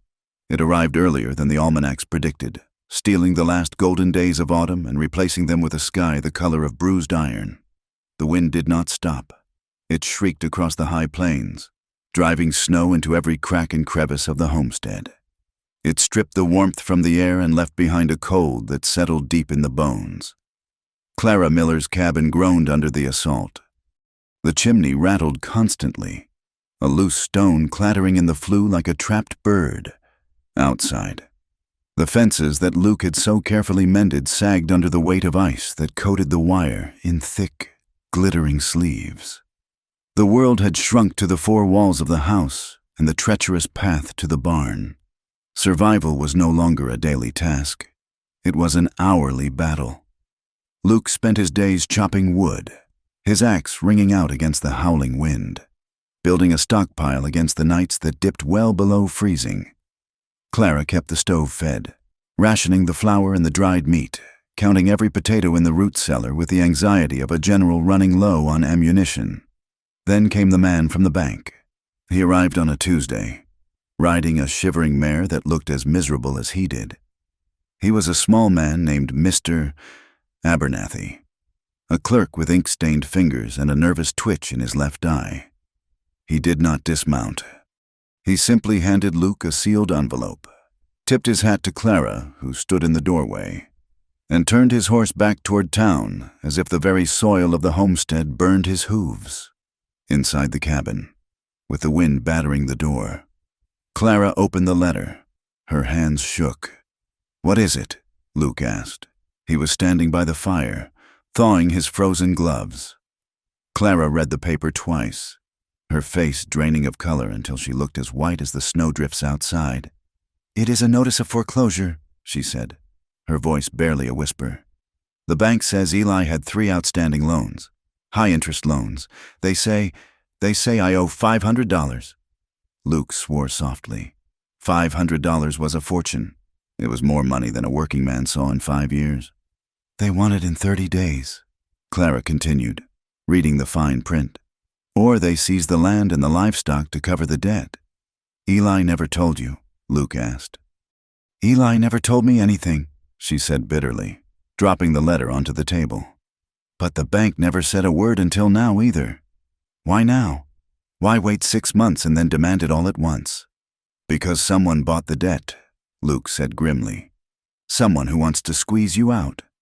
"Silas," Clara said. The name hung in the room like smoke. The confirmation came 2 days later. The storm had broken briefly, leaving the plains buried under 2 feet of drifting snow. The silence was absolute until the crunch of horses broke it. Luke was in the barn when he heard them. He stepped out, his hand instinctively going to his hip, though he had left his gun belt inside to keep it dry while he mucked stalls. Silas Crowley rode a massive black stallion that breathed steam into the frigid air. He was wrapped in a buffalo hide coat that made him look like a bear on horseback. Sheriff Amos Hale was beside him, looking miserable and cold, his scarf wrapped up to his nose. Clara came out of the house, wrapping a shawl tight around her shoulders. She stood on the porch, refusing to step down into the snow to meet them. "Afternoon, Mrs. Miller," Silas boomed. His voice was deep and resonant, the voice of a man used to being obeyed. "Chilly day for a visit, I know, but business does not wait for the weather." "State your business." "Silas," Clara said. Her voice was steady, but Luke could see the way her fingers gripped the fringe of her shawl. Silas smiled. It was not a kind smile. He reached into his coat and pulled out a folded document. "Sheriff and I just came to clarify the situation regarding the bank notice. I assume you received it." "I did," Clara said. "It is a mistake. I have paid the interest." "On the small loans?" "Yes," Silas said, "but not the private note. You see, Eli and we had an understanding. He needed capital. I provided it, and as collateral. He pledged the deed to this section." "That is a lie," Clara said sharply. "Eli would never sign over the land. It was all we had." "He was a desperate man." "Clara," Silas said, his voice dripping with mock sympathy. "Desperate men do foolish things." "Sheriff?" Sheriff Hale rode forward, taking the paper from Silas and extending it toward the porch. Clara stepped down into the snow. Snatching the paper, Luke moved closer, positioning himself between the horses and the woman. Clara read the document. "This is not his mark," she said, looking up with blazing eyes. "This is a forgery. The date. He was in Cheyenne that week. He wasn't even here." "I witnessed it myself," Sheriff Hale said, looking at the horizon rather than at her. "It is legal. Clara, if you cannot pay the $500 by the 1st of the month, the title reverts to Mr. Crowley." "This is theft," Clara said, her voice rising. "You are stealing my home." Silas chuckled. He looked down at her, his eyes traveling over her form in a way that made Luke's blood turn to ice. Now, Clara, no need for hysterics. I'm a reasonable man. I hate to see a pretty woman out in the cold." He leaned forward over the pommel of his saddle. "Tell you what, you come over to the Circle C. We can work something out. A woman with your experience could earn her keep. I've got a big house. Gets lonely in the winter. You could earn yourself a place. Warm bed, good food. All you have to do is be accommodating." The insult was crude, wet, and heavy. Luke felt the world narrow down to a single point. The rage that had been simmering in him for weeks boiled over. His hand moved. It was a reflex, born of 100 bad situations. His fingers curled, reaching for the Colt that wasn't there. Silas saw the motion and laughed. "Careful, dog. You bark at the wrong man and you get put down." Luke took a step forward. The snow crunched loudly. He could pull the man off the horse. He could break his neck before the sheriff even unholstered his weapon. He wanted to wipe the smirk off Silas Crowley's face and paint the snow red with it. But he saw the sheriff's hand resting on his pistol. He saw the way Clara froze, terrified not for herself, but for what was about to happen. If Luke struck Silas now, he would be a dead man, or a man hanging from a rope, and Clara would be left alone with these wolves. Luke forced his hand to his side. It took every ounce of discipline he had left from the army. He took a breath, the cold air stinging his lungs. "Get off this land," Luke said. His voice was low, terrifyingly quiet. "This land is all but mine." Silas sneered. "Not yet," Luke said. "You have got a paper. She says it is a fake. We will let a judge decide." "A judge?" Silas laughed. "I own the judge. Boy, I own the court. Then we will bring in a circuit judge," Luke said, "from Cheyenne, and we will do it in public, in the town square, with witnesses. You want to steal this land? Crowley? You are going to have to do it in front of God and everybody. You are going to have to explain why Eli signed a paper when he was 2 days' ride away." Silas's smile faltered. He didn't like the light being shined on his dealings. He preferred the shadows. "You have got until the first," Silas spat, wheeling his horse around. "Pack your bags. Clara, and you, Drifter. You best be gone before I come back. I won't be as polite next time." They rode off, the snow flying from their horses' hooves. Luke stood watching them go, his fists clenched at his sides. He turned to Clara. She was standing perfectly still, the paper clutched in her hand. Then, all at once, the string snapped. She crumbled. She didn't fall, but she doubled over, a sound tearing from her throat that was half sob, half scream.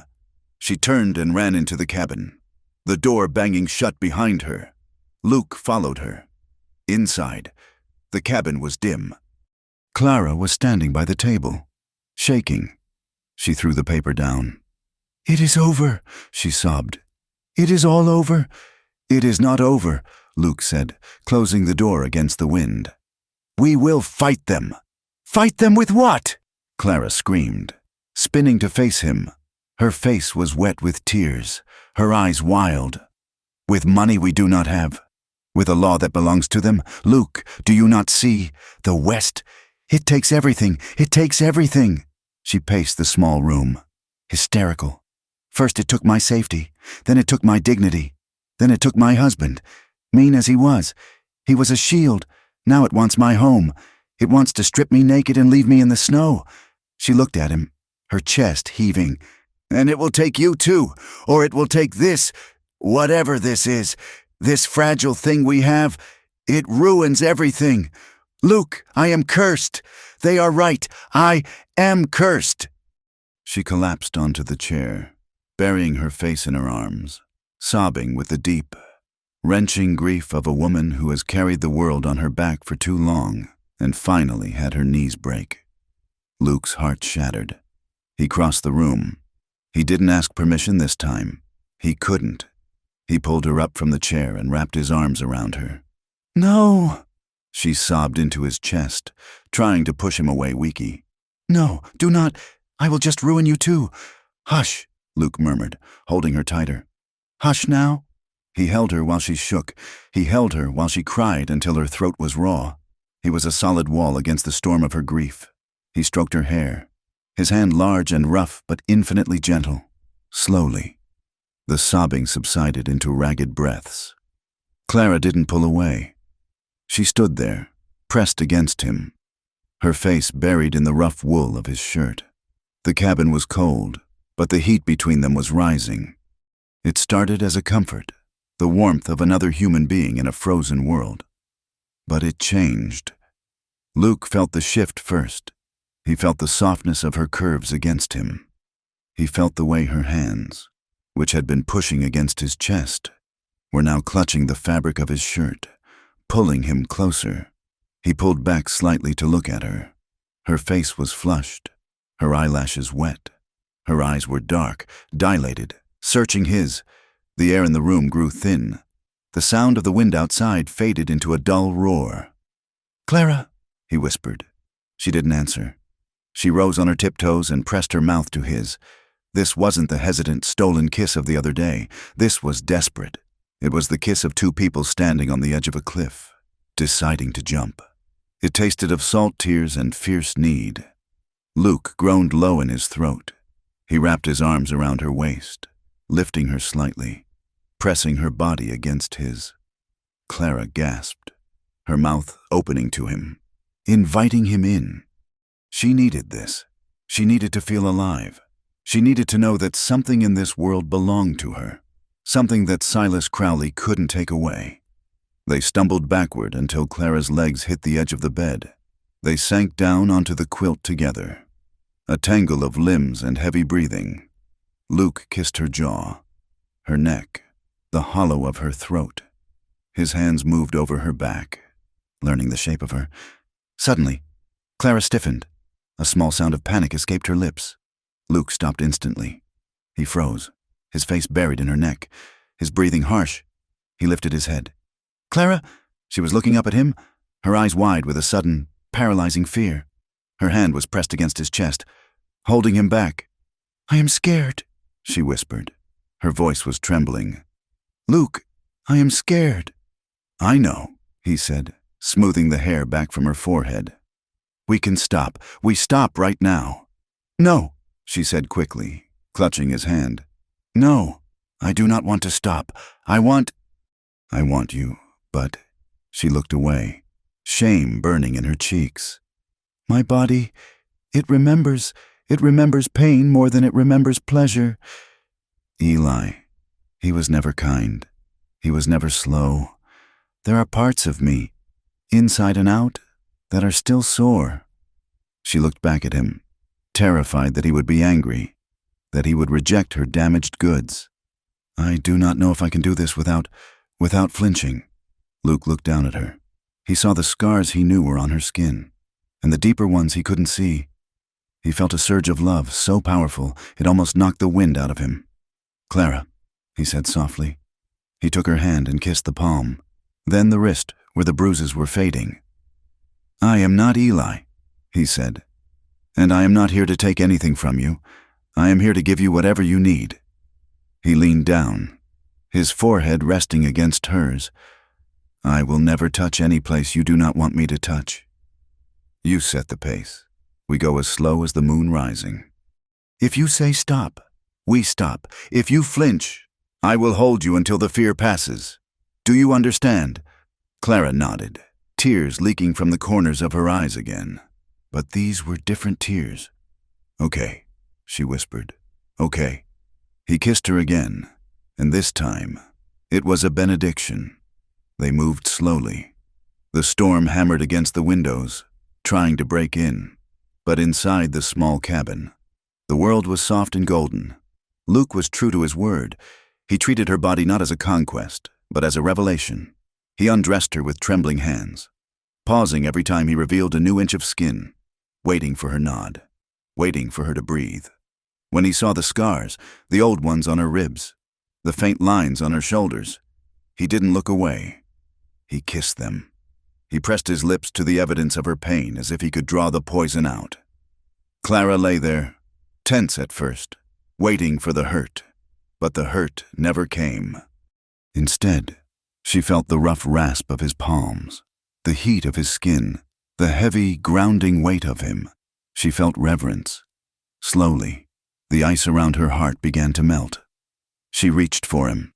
She explored the ridges of scars on his own back, the bullet wound on his shoulder, the map of his own violence. They were two battered maps pressing together, finding that the lines matched up. When they finally joined, it wasn't an explosion. It was a coming home. It was a slow, deep affirmation of life in the face of death. Clara gasped, not in pain, but in wonder. She looked into Luke's eyes and saw herself reflected there, not as a victim, not as a widow, but as a woman who was loved. Luke, she whispered his name like a prayer.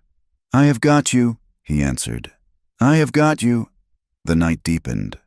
The fire burned down to embers, casting a red glow over the room. They lay tangled together under the heavy quilts, limbs intertwined. Clara fell asleep with her head on Luke's chest, the sound of his heartbeat louder than the wind. Morning came with a gray, steel light. Clara woke first. For a moment, she didn't know where she was. Then she felt the arm draped over her waist, heavy and protective. She turned her head. Luke was asleep beside her, his face relaxed, the lines of worry smoothed out by rest.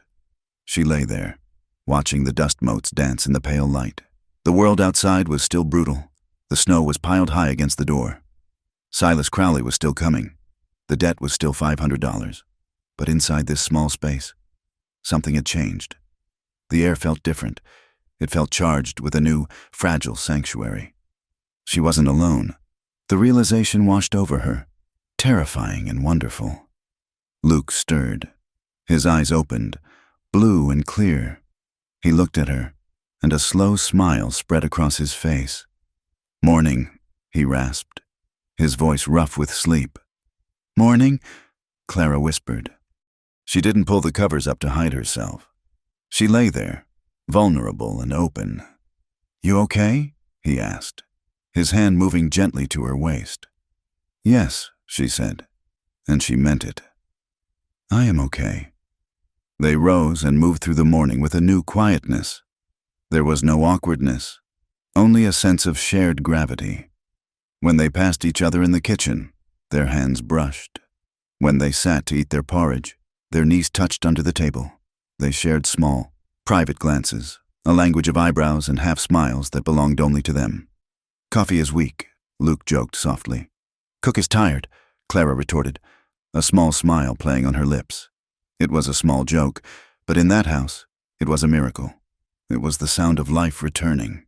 But as the day wore on, and Luke went out to shovel the path to the barn, the reality of their situation settled back onto his shoulders. He stopped, leaning on the shovel, looking out at the endless white plains. He thought of Silas's threat. "You best be gone before I come back." Luke wasn't afraid of a fight. He had fought his whole life, but he was afraid of what a fight would cost Clara. Silas wouldn't just come for him. He would burn this place down. He would use the law to crush her. Luke looked back at the cabin. Smoke curled from the chimney. Clara was inside, washing their plates. She was safe for the moment. A dark thought took root in his mind. Maybe the sheriff was right. Maybe his presence was the lightning rod. If he left, if he rode out today, maybe Silas would lose interest. Maybe the town would ease up on her. Maybe she could negotiate without the stain of a drifter lover hanging over her head. He imagined saddling the bay. He imagined riding south, back into the anonymity of the road. Then he looked through the window. He saw Clara pause in her work. She touched her own cheek, remembering the night before, and a look of peace crossed her face. If he left, she would be alone. She would be alone with the silence, and the debt, and the wolves circling the gate. Luke gripped the shovel handle until the wood creaked. He wasn't leaving. He couldn't. He had touched the scarred places of her soul, and she had touched his.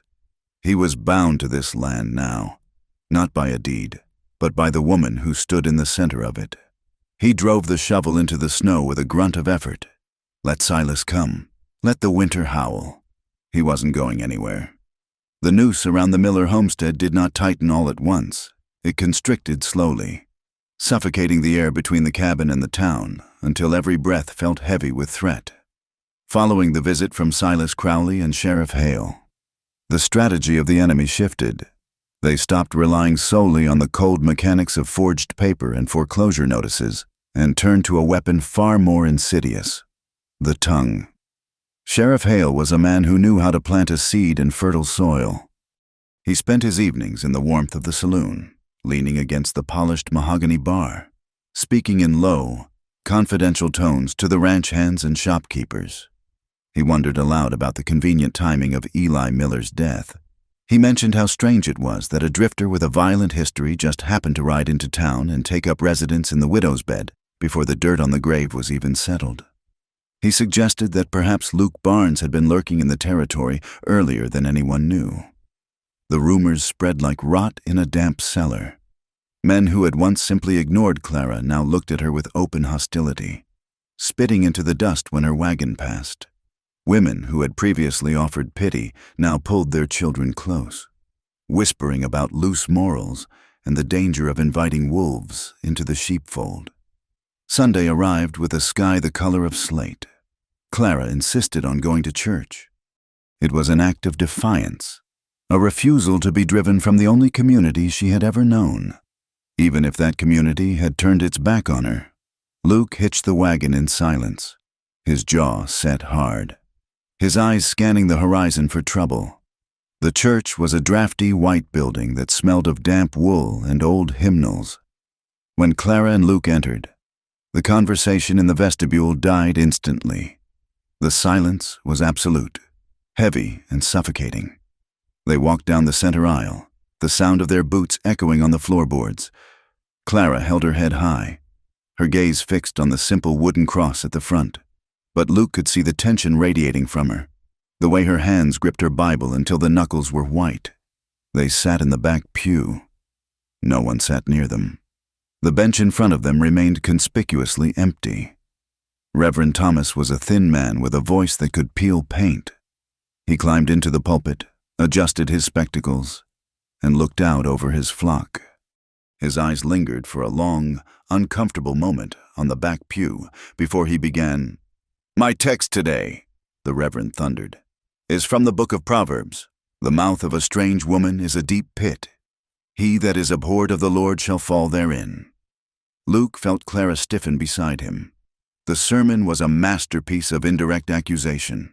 The Reverend spoke of the sanctity of marriage, the shame of the fallen woman who desecrates her husband's memory, and the danger of the stranger within the gates who brings violence and sin into a righteous community.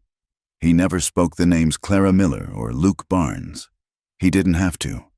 Every head in the congregation turned slightly, eyes sliding toward the back of the room, burning holes in Clara's black dress. Clara sat like a statue. She did not weep, she did not look down, but Luke could hear her breathing, shallow and rapid, like a trapped animal. He reached out and covered her hand with his own. She flinched, not from him, but from the sudden collective gasp of the women in the rows ahead who witnessed the intimate touch. "Let us go," Luke whispered. Clara stood up. She did not wait for the benediction. She walked out of the church in the middle of the sermon, her back straight, her dignity wrapped around her like armor. Luke followed, casting one dark, warning look at the congregation that made the whispering die in their throats. Outside, the air was cold and clean. Clara walked to the wagon and climbed up, her hands trembling so badly she could not hold the reins. "They hate me," she whispered as Luke climbed up beside her. "I have done nothing but survive, and they hate me for it." "They do not hate you," Luke said, snapping the reins. "They are afraid of you, because you are standing up, and people who spend their whole lives on their knees do not like to see someone standing." But the fear was turning into something more dangerous. A mob mentality was forming, fueled by the Reverend's fire and the sheriff's lies. 3 nights later, the violence moved from words to fire. It was past midnight. The wind was howling out of the north, rattling the shingles. Luke was asleep in the barn, wrapped in 2 blankets, his rifle leaning against the stall door. He woke to the sound of screaming horses. The smell hit him an instant later. Acrid, choking smoke. He threw the blankets off and scrambled up. The far wall of the barn was glowing. Flames were licking up the dry wood, feeding on the straw and the seasoned timber. The fire was moving fast, driven by the wind, climbing toward the loft where they had stored the winter hay. "Fire!" Luke roared, though there was no one to hear him but the animals. He grabbed a blanket and beat at the flames near the stall doors, trying to clear a path.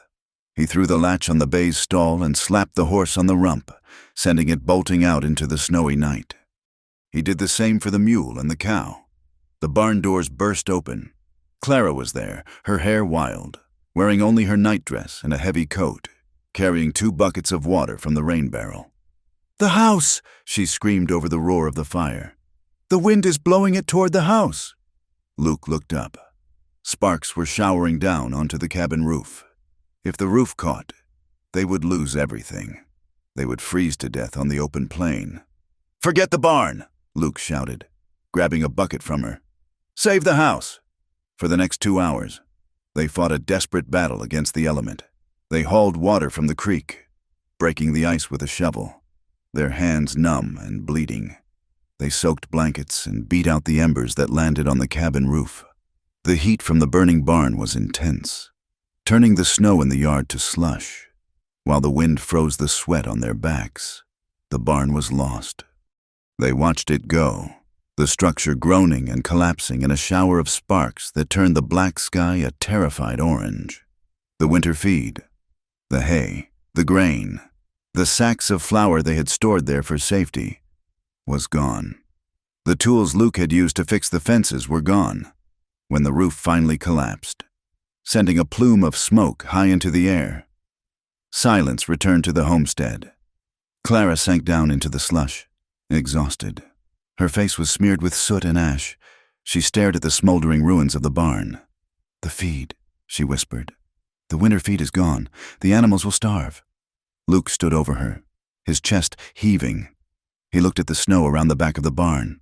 In the flickering light of the dying fire, he saw them, tracks, Fresh tracks in the mud and snow, leading away from the back wall where the fire had started. He walked over, crouching down. The firelight cast long, dancing shadows. The prints were deep. A horse had stood here while its rider struck a match. The shoe on the right foreleg had a distinctive bar across the frog. A corrective shoe for a horse with a cracked hoof. Luke knew that horse. He had seen it tied outside the saloon. He had seen the brand on its flank. The Circle C. Silas Crowley's brand. A cold rage, colder than the winter wind, settled into Luke's stomach. This wasn't just harassment. This was attempted murder. If the wind had been stronger, if they hadn't woken up, they would have burned in their beds. He walked back to Clara and pulled her to her feet. "Go inside," he said. "Get warm." "What are you going to do?" Clara asked, seeing the look in his eyes. It was the look of the soldier who had stopped asking for permission to kill. "I am going to finish this," Luke said. "Luke, no!" She grabbed his arm, her soot-stained fingers digging into his sleeve. "They want you to do something rash. They want an excuse to shoot you. They tried to burn you alive." "Clara," Luke said, his voice terrifyingly calm. "Talking is done." He found his bay gelding shivering near the creek. He saddled the horse with efficient, jerky movements. He checked his colt, spinning the cylinder to ensure it was fully loaded. He slid his Winchester into the scabbard. "Please," Clara begged, standing in the snow as he mounted. "If you go there, you won't come back. Silas has men. The sheriff is with him. You cannot fight the whole town." "I am not fighting the town," Luke said. "I am fighting the man who lit the match."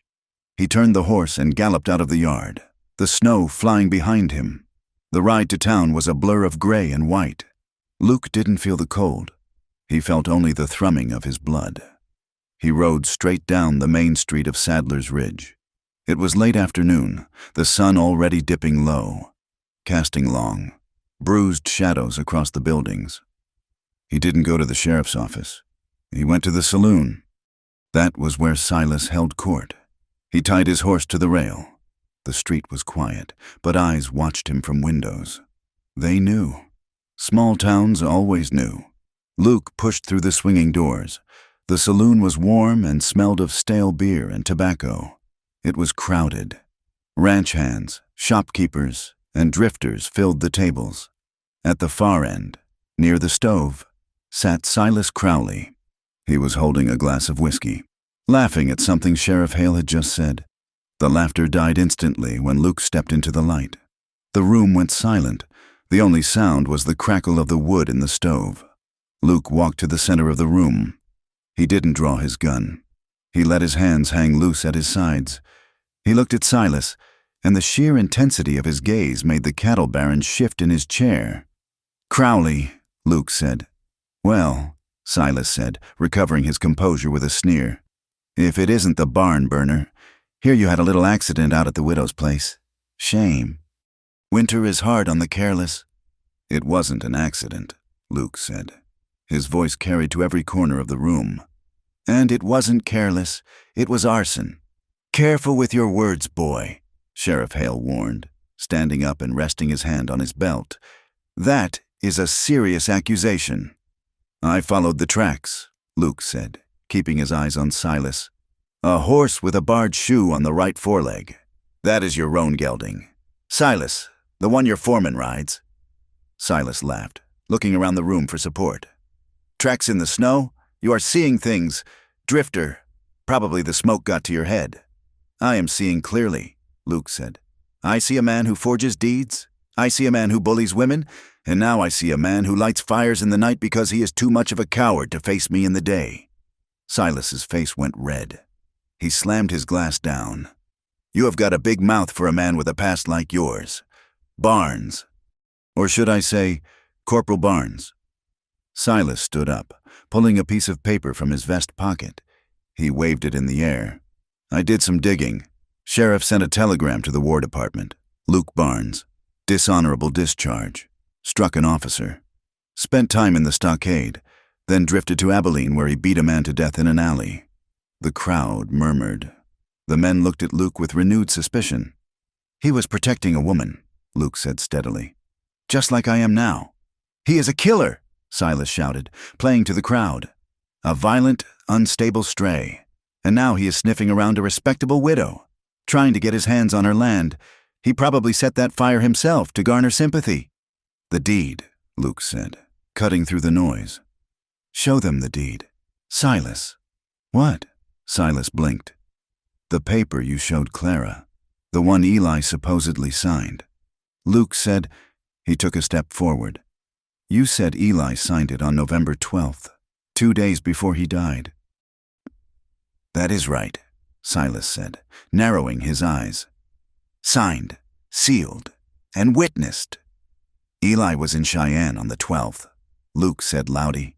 He was buying seed. The receipt is in Clara's ledger. He didn't get back until the 14th, the day he died. The room went deadly quiet. Men looked at one another. The timeline didn't add up. He signed it before he left, Silas stammered, his arrogance slipping. You said the 12th, Luke pressed. And you said you witnessed it here, in this saloon. Unless Eli Miller could be in 2 places at once, you are a liar and a thief. Sheriff, Silas barked. Arrest him. He's disturbing the peace. Sheriff Hale hesitated. He looked at the crowd. He saw the doubt in their eyes. Arrest him, Silas screamed. On what charge? The voice came from the doorway. Every head turned. Clara Miller stood there. She was wrapped in her soot-stained coat, her hair smelling of smoke, her face pale and streaked with ash. She had ridden the mule into town, alone, through the freezing cold. She looked like a specter of judgment. She walked into the room. The men parted for her, shamed by her presence. She went to stand beside Luke. She didn't look at the sheriff. She looked at the townspeople, the neighbors who had turned their backs on her. You want to know about Eli Miller? Clara asked. Her voice shook, but it gathered strength with every word. You want to know about the man you are all defending? Clara, this is not the place, the sheriff muttered. This is exactly the place, she said, because you all knew. You heard the screaming. You saw the bruises on my face when I came to buy flour. You saw me limping, and you did nothing. You looked away because it was easier, because Eli bought you drinks, because Silas owns the bank. She turned to Silas. Eli beat me. For 5 years, he broke my ribs. He broke my fingers. And the night he died, he didn't sign a paper. He told me he was going to sell me to you, Silas, to pay off his gambling debts. He treated me like cattle. A gasp went through the room. The bartender stopped wiping a glass. Luke Barnes is the only man, Clara said, tears streaming down her soot-stained cheeks.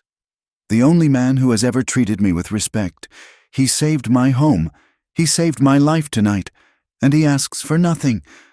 While you, she looked at the men around her, you call yourselves Christians, and you let a widow burn. Silas Crowley looked around the room. He saw his power evaporating.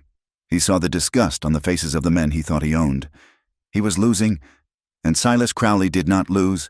She is lying, Silas roared. She is a whore, and he is a murderer. Silas's hand went inside his coat. Luke, Clara screamed. Luke moved. He didn't go for his own gun. He stepped in front of Clara, shielding her body with his own. Silas pulled a derringer from his inner pocket, a coward's gun. He fired blindly in his rage. The crack of the gunshot was deafening in the enclosed space. Luke jerked violently. He grunted, stumbling back a step, but he didn't fall. He stayed between Clara and the gun. Silas cocked the hammer for a second shot, but he never got the chance. Luke lunged. He ignored the burning pain in his side. He closed the distance in 2 strides and slammed into Silas, driving him back against the bar. He grabbed Silas's wrist and twisted it with bone-breaking force. The gun clattered to the floor. Luke drove his fist into Silas's jaw. Once, twice. Silas crumbled, sliding down the front of the bar to the floor, blood pouring from his mouth. Luke stood over him, breathing hard, his hand pressed to his side. Blood was seeping through his fingers, dark and wet against his shirt. That is enough, Sheriff Hale shouted. He had his gun out now, but he wasn't pointing it at Luke. He was pointing it at Silas's men. who had started to move forward. "Back off! All of you!" The sheriff looked at Silas, then at the crowd. He saw the mood had shifted irrevocably. If he sided with Silas now, the town would tear him apart.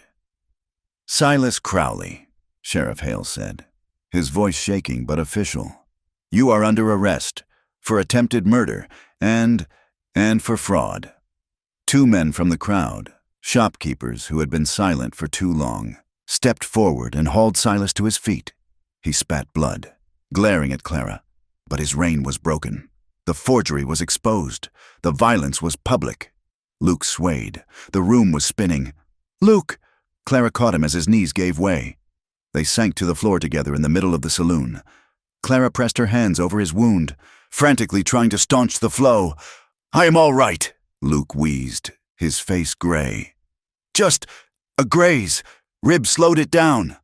"You are bleeding," Clara sobbed, her tears mixing with the blood on his shirt. "You stupid, brave fool!" "Did we win?" Luke asked, his eyes struggling to focus on her face. "Yes," Clara whispered, looking around at the silent, shamed faces of the townspeople. "Yes, Luke, we won." An hour later, they were back in the cabin.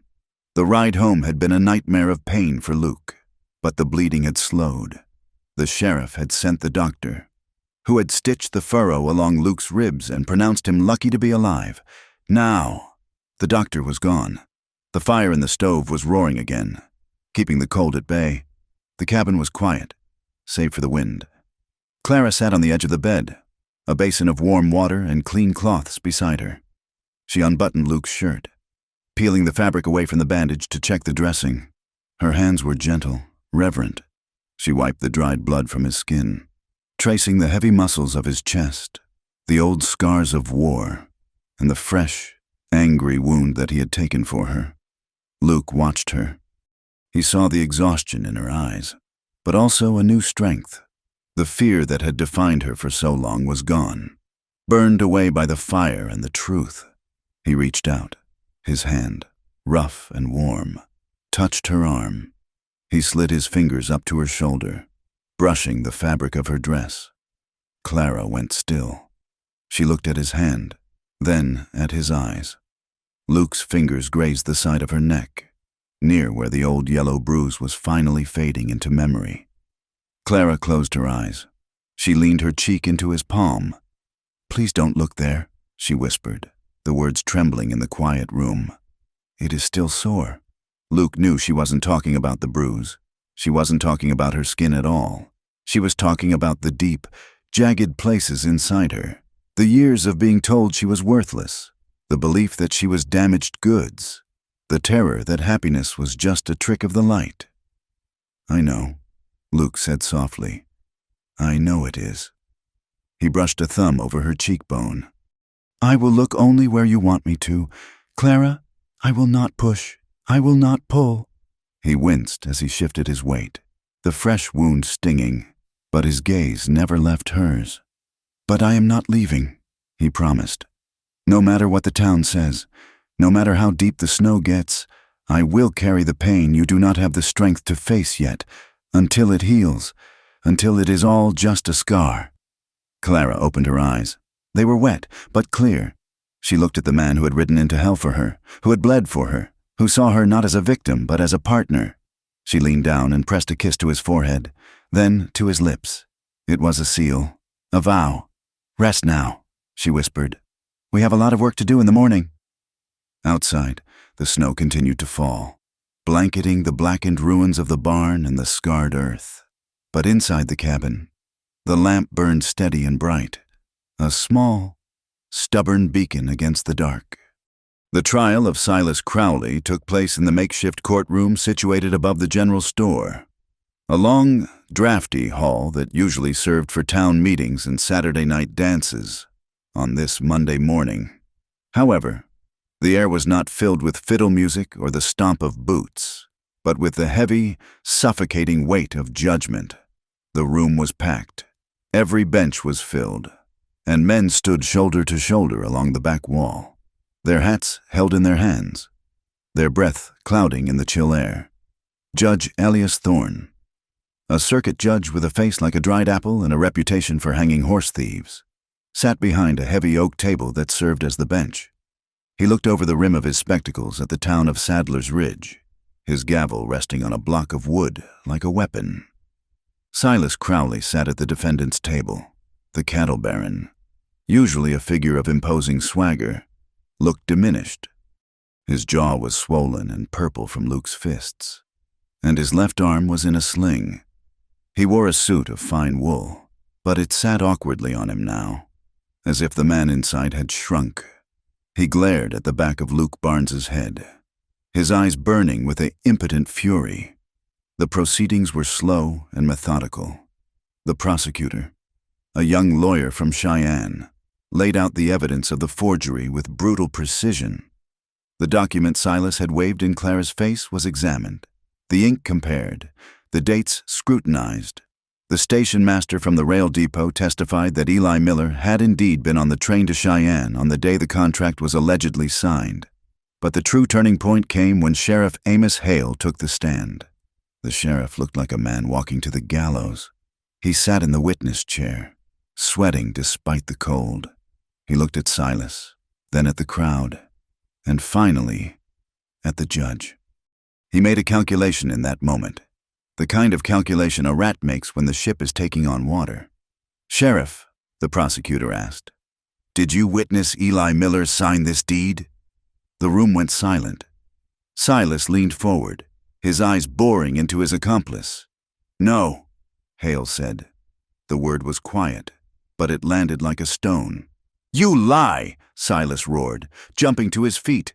"You were right there. You took the money. Sit down," Judge Thorne barked, banging his gavel. "Sheriff, continue." "I did not see him sign it," Hale said, his voice stronger now as he threw Silas to the wolves to save his own skin. "Mr. Crowley brought the paper to me already signed. He told me it was legitimate. I assumed a man of his standing was telling the truth. I had no knowledge of any forgery." A murmur rippled through the crowd. It was a lie, and everyone knew it. They knew Hale had been in Silas's pocket for years, but it was a lie that sealed Silas's fate. The corruption that had rotted the town from the inside was finally being dragged into the light, and the sight of it was ugly. Then it was Clara's turn. When the bailiff called Clara Miller to the stand, the whispering stopped. She walked up the aisle, wearing her faded black dress, her head held high. She looked small in the witness chair, but she did not look weak. "Mrs. Miller," the prosecutor said gently, "can you tell the court about the nature of your husband's debts and his relationship with the defendant?" Clara took a breath. She looked out at the sea of faces, the same faces that had judged her, shunned her, and watched her suffer in silence. She saw the women who had crossed the street to avoid her. She saw the men who had laughed at Eli's drunken jokes. "Eli owed money to everyone," Clara said, her voice clear and steady. "But mostly to Silas. Silas encouraged it. He wanted the land. And did your husband ever agree to sell the land?" "No," Clara said. "He was afraid of Silas, but he was more afraid of being poor. He threatened to sell me instead." A collective gasp went through the room. "He told me that a woman was property," Clara continued, the words tearing out of her throat, reopening wounds she had thought scarred over. "He said that if he could not pay with cash, he would pay with me, that I could work off the debt at the Circle C." She looked directly at Silas. "And Mr. Crowley agreed. He told Eli that I would make a fine addition to his household staff, that I could earn my keep in his bed." "Objection," Silas's lawyer shouted. "Overruled." The judge snapped. "Go on, Mrs. Miller." Clara spoke for 20 minutes. She spoke of the bruises Eli had left on her skin. She spoke of the nights she spent hiding in the barn. She spoke of the fear that had ruled her life. It was a purging. It was agonizing, stripping herself bare in front of strangers. But it was also a relief. The secret poison was finally out. When she stepped down, the room was deadly quiet. Some of the townspeople still looked at her with judgment, clucking their tongues and whispering about how a decent woman would keep such things private. But others looked down at their hands, ashamed. A few of the women, wives of ranchers and shopkeepers who carried their own hidden marks, looked at Clara with a new, silent respect. The verdict took less than an hour. The jury found Silas Crowley guilty of fraud, forgery, and attempted murder. Judge Thorne did not hesitate. He sentenced Silas to 20 years in the territorial prison and ordered full restitution to be paid to Clara Miller for the destruction of her barn and the emotional distress she had suffered. "This is a court of law, not a cattle auction," Judge Thorne declared, his eyes hard on Silas. "In this territory, a man cannot buy his way out of his sins." As the bailiff led Silas away in irons, the cattle baron looked back one last time. He didn't look at Luke. He looked at Clara, and for the first time, there was fear in his eyes. He had been toppled not by a gun, but by the truth of a woman he had dismissed as nothing. The weeks that followed the trial were a time of slow, grinding change for Sadler's Ridge. The removal of Silas Crowley was like lancing a boil. The pressure was gone, but the wound was raw and ugly. Sheriff Hale kept his badge for a month, but the town had lost its taste for him. He was watched. He was questioned. Eventually, he resigned and rode out of town, heading west, a diminished man looking for a new rock to crawl under, for Clara and Luke. The victory felt less like a triumph and more like a survival. They still had to face the winter. The restitution money from Silas's estate came slowly, tangled in legalities, but the promise of it was enough to secure credit at the general store. They bought timber, they bought feed, they bought a new plowshare. The town's attitude toward them shifted, though it did not vanish. The overt hostility was gone, replaced by a cautious curiosity. When Clara walked into the general store now, the conversation didn't stop, though it did quiet down. One afternoon, Clara found a basket on her front porch. Inside was a loaf of bread, a jar of preserved peaches, and a knitted scarf. There was no note. It was a silent offering from one of the women in town, an apology without words, an admission that they had been wrong, or perhaps just an acknowledgement that Clara had survived what they feared most. Clara stood on the porch, holding the scarf against her cheek, watching the snow fall on the blackened scar where the old barn had stood. "It is a start," Luke said, coming up behind her. "Yes," Clara whispered. "It is a start."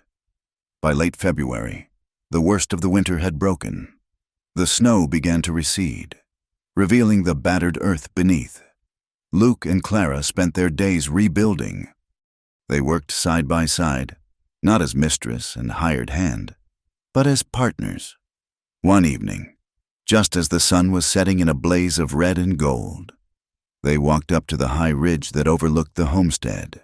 The wind was whipping around them, cold and fresh, carrying the scent of thawing mud. Below them, the farm looked small and scarred. The fields were a mess of weeds and slush.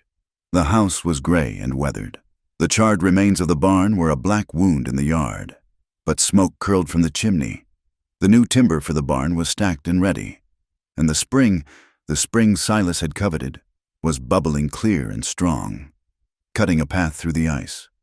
"It is a wreck," Clara said, pulling her coat tighter. "It is a foundation," Luke corrected. He looked at her. "The restitution money. It is enough to hire a crew in the spring. Get the herd started again." "Luke," Clara said, turning to face him, "I have been thinking about the money and the land." "Yeah?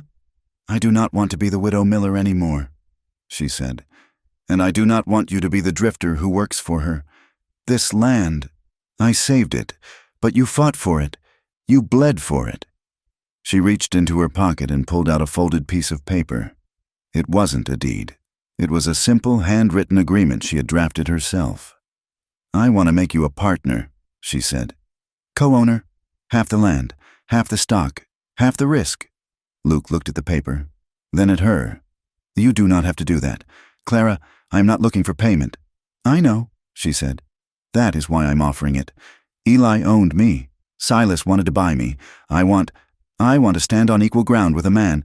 I want to know that if you stay because this is yours too." not because you are saving me." Luke took the paper. He read her careful, elegant handwriting. He looked out at the horizon, at the vast, empty sky that had swallowed so many men. "And if we marry?" Luke asked quietly. Clara's breath hitched. The word hung between them, heavy and sweet. "If we marry," she said, her voice steady, "it will not be for safety, and it will not be to pay a debt. It will be because we choose to, because we want to." Luke folded the paper and put it in his shirt pocket, over his heart. "I accept the terms," he said. He reached out and took her hand. They stood there on the ridge, two scarred people in a harsh land, watching the sun go down on the past and waiting for the morning to bring something new. The new cabin walls were thicker. Luke had double-sealed the chinking, keeping out the draft that used to whistle through the logs. The roof was sound. A fire roared in the hearth, casting a warm, flickering glow over the room that smelled of pine sap and coffee. It was a night in early March. The wind was howling outside, a final tantrum of the dying winter. But inside, it was a sanctuary. Clara sat on the edge of the bed. She was wearing a white nightgown, her hair loose around her shoulders. She watched Luke bar the door and turn down the lamp until the room was lit only by the firelight. He turned to her. He paused, as he always did, giving her the space to retreat, the space to say no. The habit of protection was deep in his bones. "Clara?" he asked softly. She looked at him. She looked at the man who had slept in the barn to keep her safe, who had taken a bullet for her, who had washed the blood from his own face so as not to frighten her. She stood up. She walked across the small distance between them. "Do not go to the loft tonight," she said. Luke went still. "Are you sure?" "I am sure," she whispered. She reached out and took his hands, those large, rough, calloused hands that had built fences and broken men. She lifted them. For months, he had been careful. He had touched her only where she allowed, avoiding the places where the memories of pain lived. He had skirted the edges of her trauma like a man walking around a sleeping bear. Tonight, Clara guided his hands. She placed his palms on her waist. Then, slowly, she moved them up. She slid his hands over her ribs, the ribs that Eli had broken, the ribs that were now healed but still carried the ghost of the ache. "Clara," Luke breathed, his voice ragged. "I do not want to hurt you." "You won't," she said. She looked deep into his eyes. "Look at me, Luke. See me, all of me." She guided his hands higher, to her shoulders, to the curve of her neck. She stepped closer until their bodies were touching, line for line. "Remember when I told you not to look?" she whispered. "Because it was still sore?" "I remember," he said. "It is not sore anymore," she said. "It is just waiting." She kissed him. It was a slow, deliberate claiming. She kissed the scar on his lip. She kissed the worry line between his brows. And then she kissed his mouth with a hunger that banished the ghosts of the past. Luke made a low sound in his throat and pulled her against him. The dam broke, but it wasn't a flood of chaos. It was a warm, steady river. He lifted her and carried her to the bed, the linens cool against their skin. That night, in the firelight, they mapped each other. Luke traced the silver lines of her old scars with his fingertips, worshipping the history of her survival. Clara ran her hands over the ridge of the bullet wound on his side, anchoring him to the present.